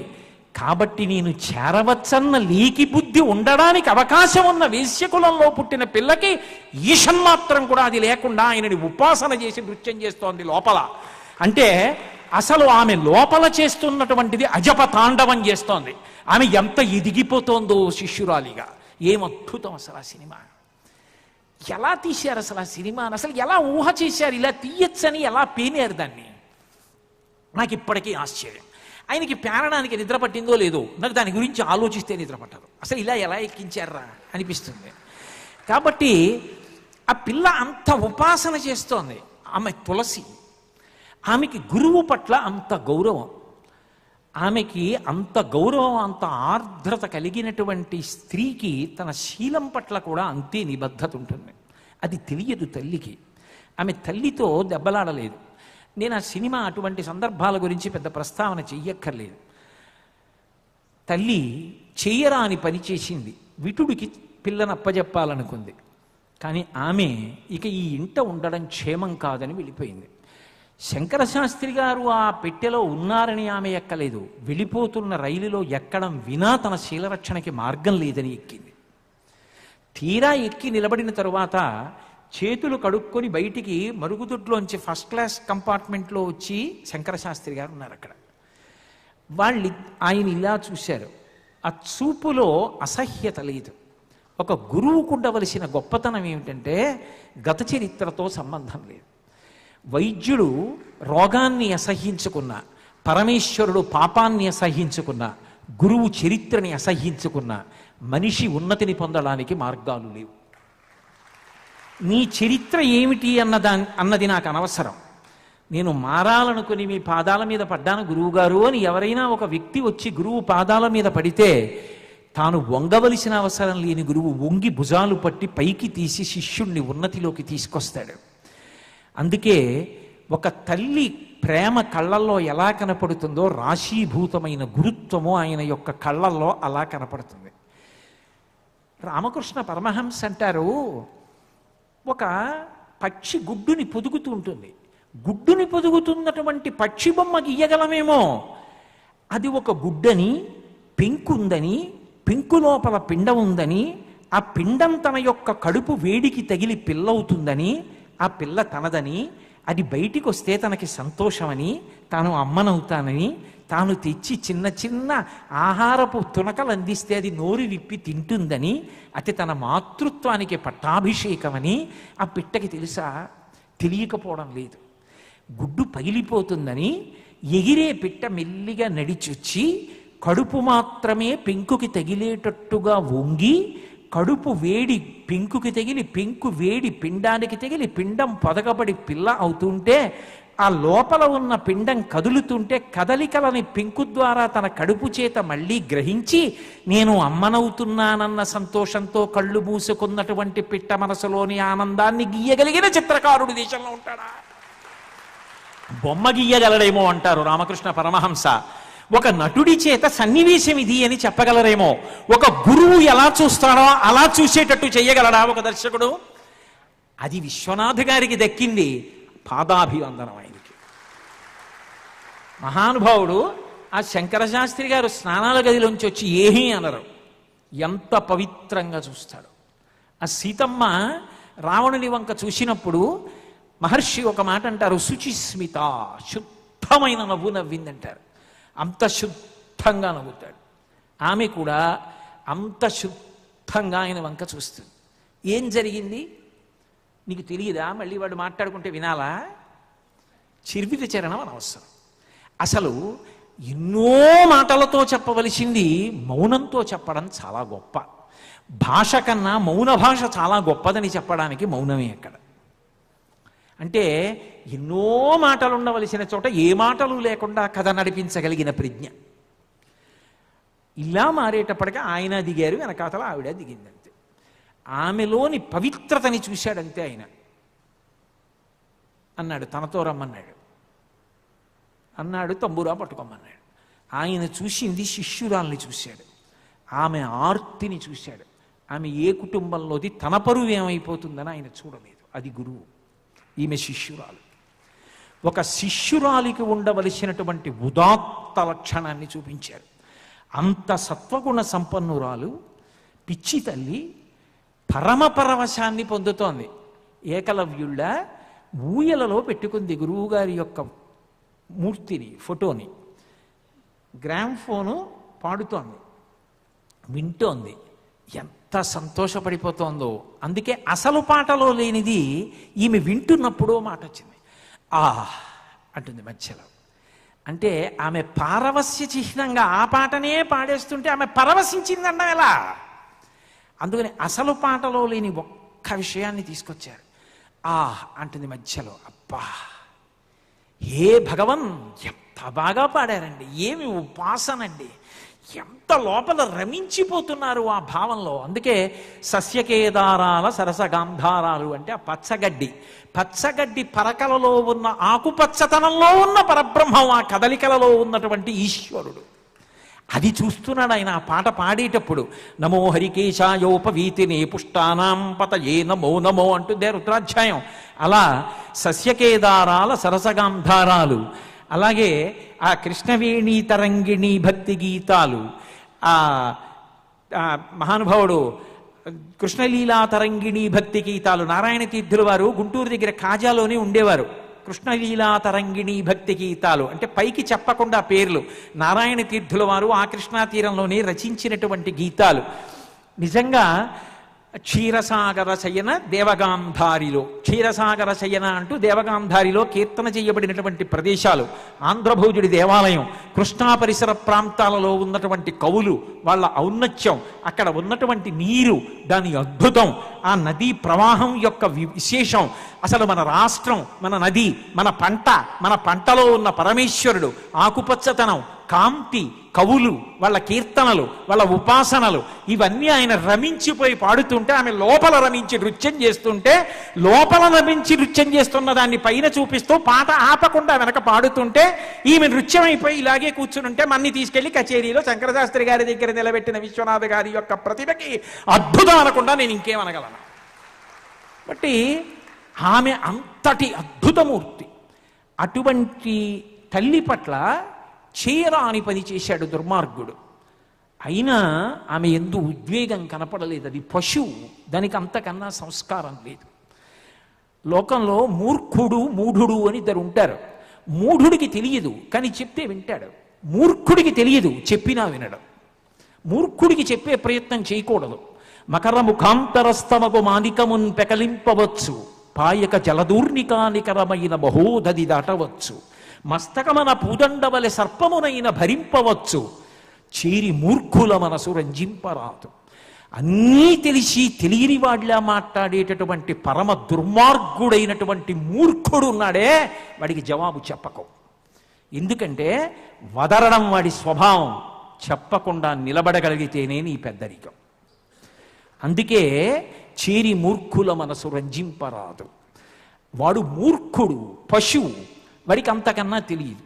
అది వాడి స్వాతంత్ర్యం కాదు, తన కన్న తల్లి చేసినటువంటి దాష్టీకం. ఆమె సర్దుకుంది, ఊరుకుంది. అప్పుడు కూడా ఆమె ఆగ్రహించినట్టు కనపడలేదు. తన ప్రాణం కన్నా గొప్పదైన శీలమే పోయినా ఆమె సత్వగుణాన్ని ఆశ్రయించింది. కానీ వాడు బయటికి వచ్చి నా నోటితో కూడా మళ్ళీ నాకు ఉచ్చరించడానికి ఇష్టం లేదు. ఈ సంగీతం పంతులా అని కాల్తో ఒక్క తన్ను తన్నాడు ఫోటోని. అది వెళ్ళి దూరంగా పడిపోయి బద్దలైపోయింది. ఆమె వెంటనే కోపంతో లేవలేదు. ఆమె ఎంత ఆలోచించింది. ఆమె బాధపడింది దేనికి అంటే, తనకి గురువు, తనకి దైవం, తన తల్లి, తన తండ్రి, ఈ గడ్డ యొక్క గొప్పతనం, గురు శిష్యుల యొక్క అనుబంధం. నా గురువు మూర్తిని కాలుతో తన్నడం అంటే నా గురువుని తన్నడం. ఏ గురువుని కాలుతో తన్నావో ఆ గురువు యొక్క పాదములకు నీ రక్తంతో కడిగి తప్ప రుణం తీర్చుకోలేను. అందుకే ఆమె ముందు పొడవలేదు, ఆ ఫోటో తీసి పైన పెట్టింది. అది గురుభక్తి. గురుభక్తి తత్పరులైన శిష్యులు ఈ దేశంలో గురువు యొక్క గౌరవం కోసం ఎంత వెంపర్లాడతారో, గురువుకి చిన్న ఖేదం కలిగితే ఎంత బాధపడిపోతారో, ఆ పట్టికెళ్ళి అద్దం ముక్కతో పొడిచింది. అక్కడ హత్య ప్రధానం కాదు, ఆ నెత్తుటి చేతులతో వచ్చింది. మహాభారతంలో ద్రౌపదీదేవి యొక్క కురులను దుశ్శాసనుండి చంపిన నెత్తుటితో భీమసేనుడొచ్చి తడిపి ముడివేసినట్టు, అసలు ఆ సమయానికి అలా ఉంటే బాగుంటుందని విశ్వనాథ్ గారికి ఎలా అనిపించిందో రేపు మాట్లాడతా దాని గురించి.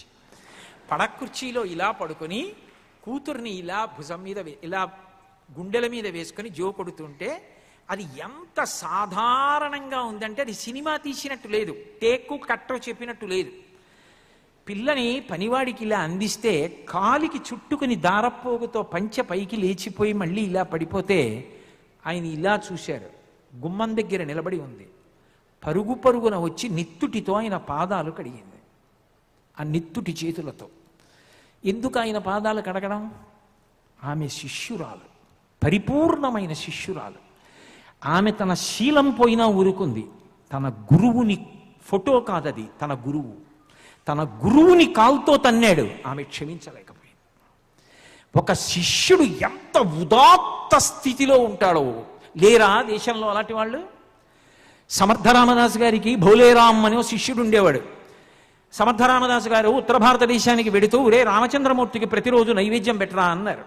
ఆయన ఏదో నైవేద్యం పట్టుకెళ్ళి అక్కడ పెట్టాడు. తినలేదు సీతారాములు. నువ్వు తినకపోతే ఎలా? నా కోసం కాదు, మా గురువుగారు చెప్పారు తినన్నాడు ఆయన.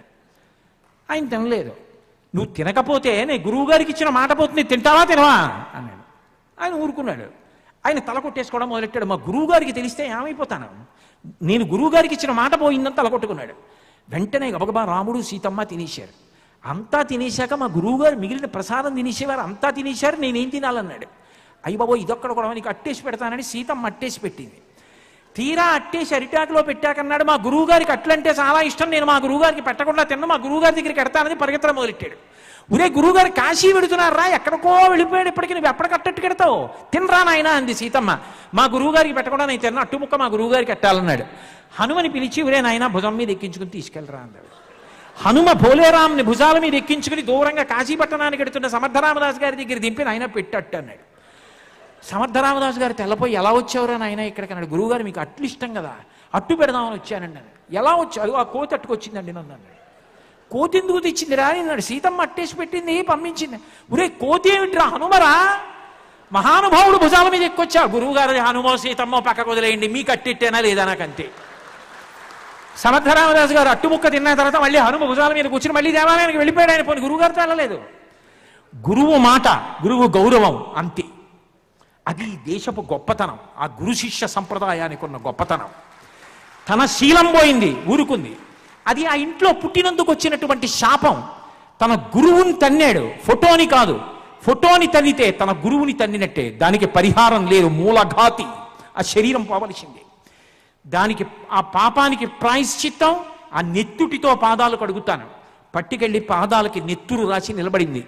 నెత్తురితో కురులు ముడివేస్తూ ఉంటే ధీరోధాత్తై ద్రౌపదీదేవి ఎలా నిలబడిందో ఆమె అలా నిలబడింది.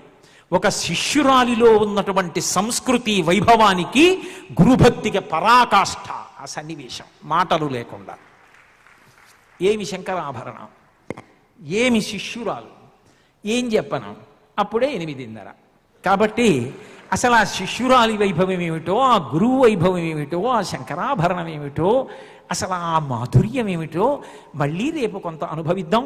మళ్ళీ రేపు సాయంకాలం 6:30 తిరిగి కలుసుకున్నప్పుడు పరమేశ్వరుడు పలికించినంత మేర ఈ ప్రవచనాన్ని కొనసాగిస్తాను. మంగళాశాసనపరై మదాచార్య పురోగమై సర్వైశ్చ పూర్వైరాచార్యై సత్కృతాయాస్తు మంగళం. మంగళం కోసలేంద్రాయ మహనీయ గుణాత్మనే చక్రవర్తి తనూజాయ సర్వభౌమాయ మంగళం. ఉమాకాంతాయ కాంతాయ కామితార్థప్రదాయినే శ్రీగిరీశాయ దేవాయ మలినాథాయ మంగళం. సర్వం శ్రీ ఉమామహేశ్వర పరబ్రహ్మార్పణమస్తు. స్వస్తి.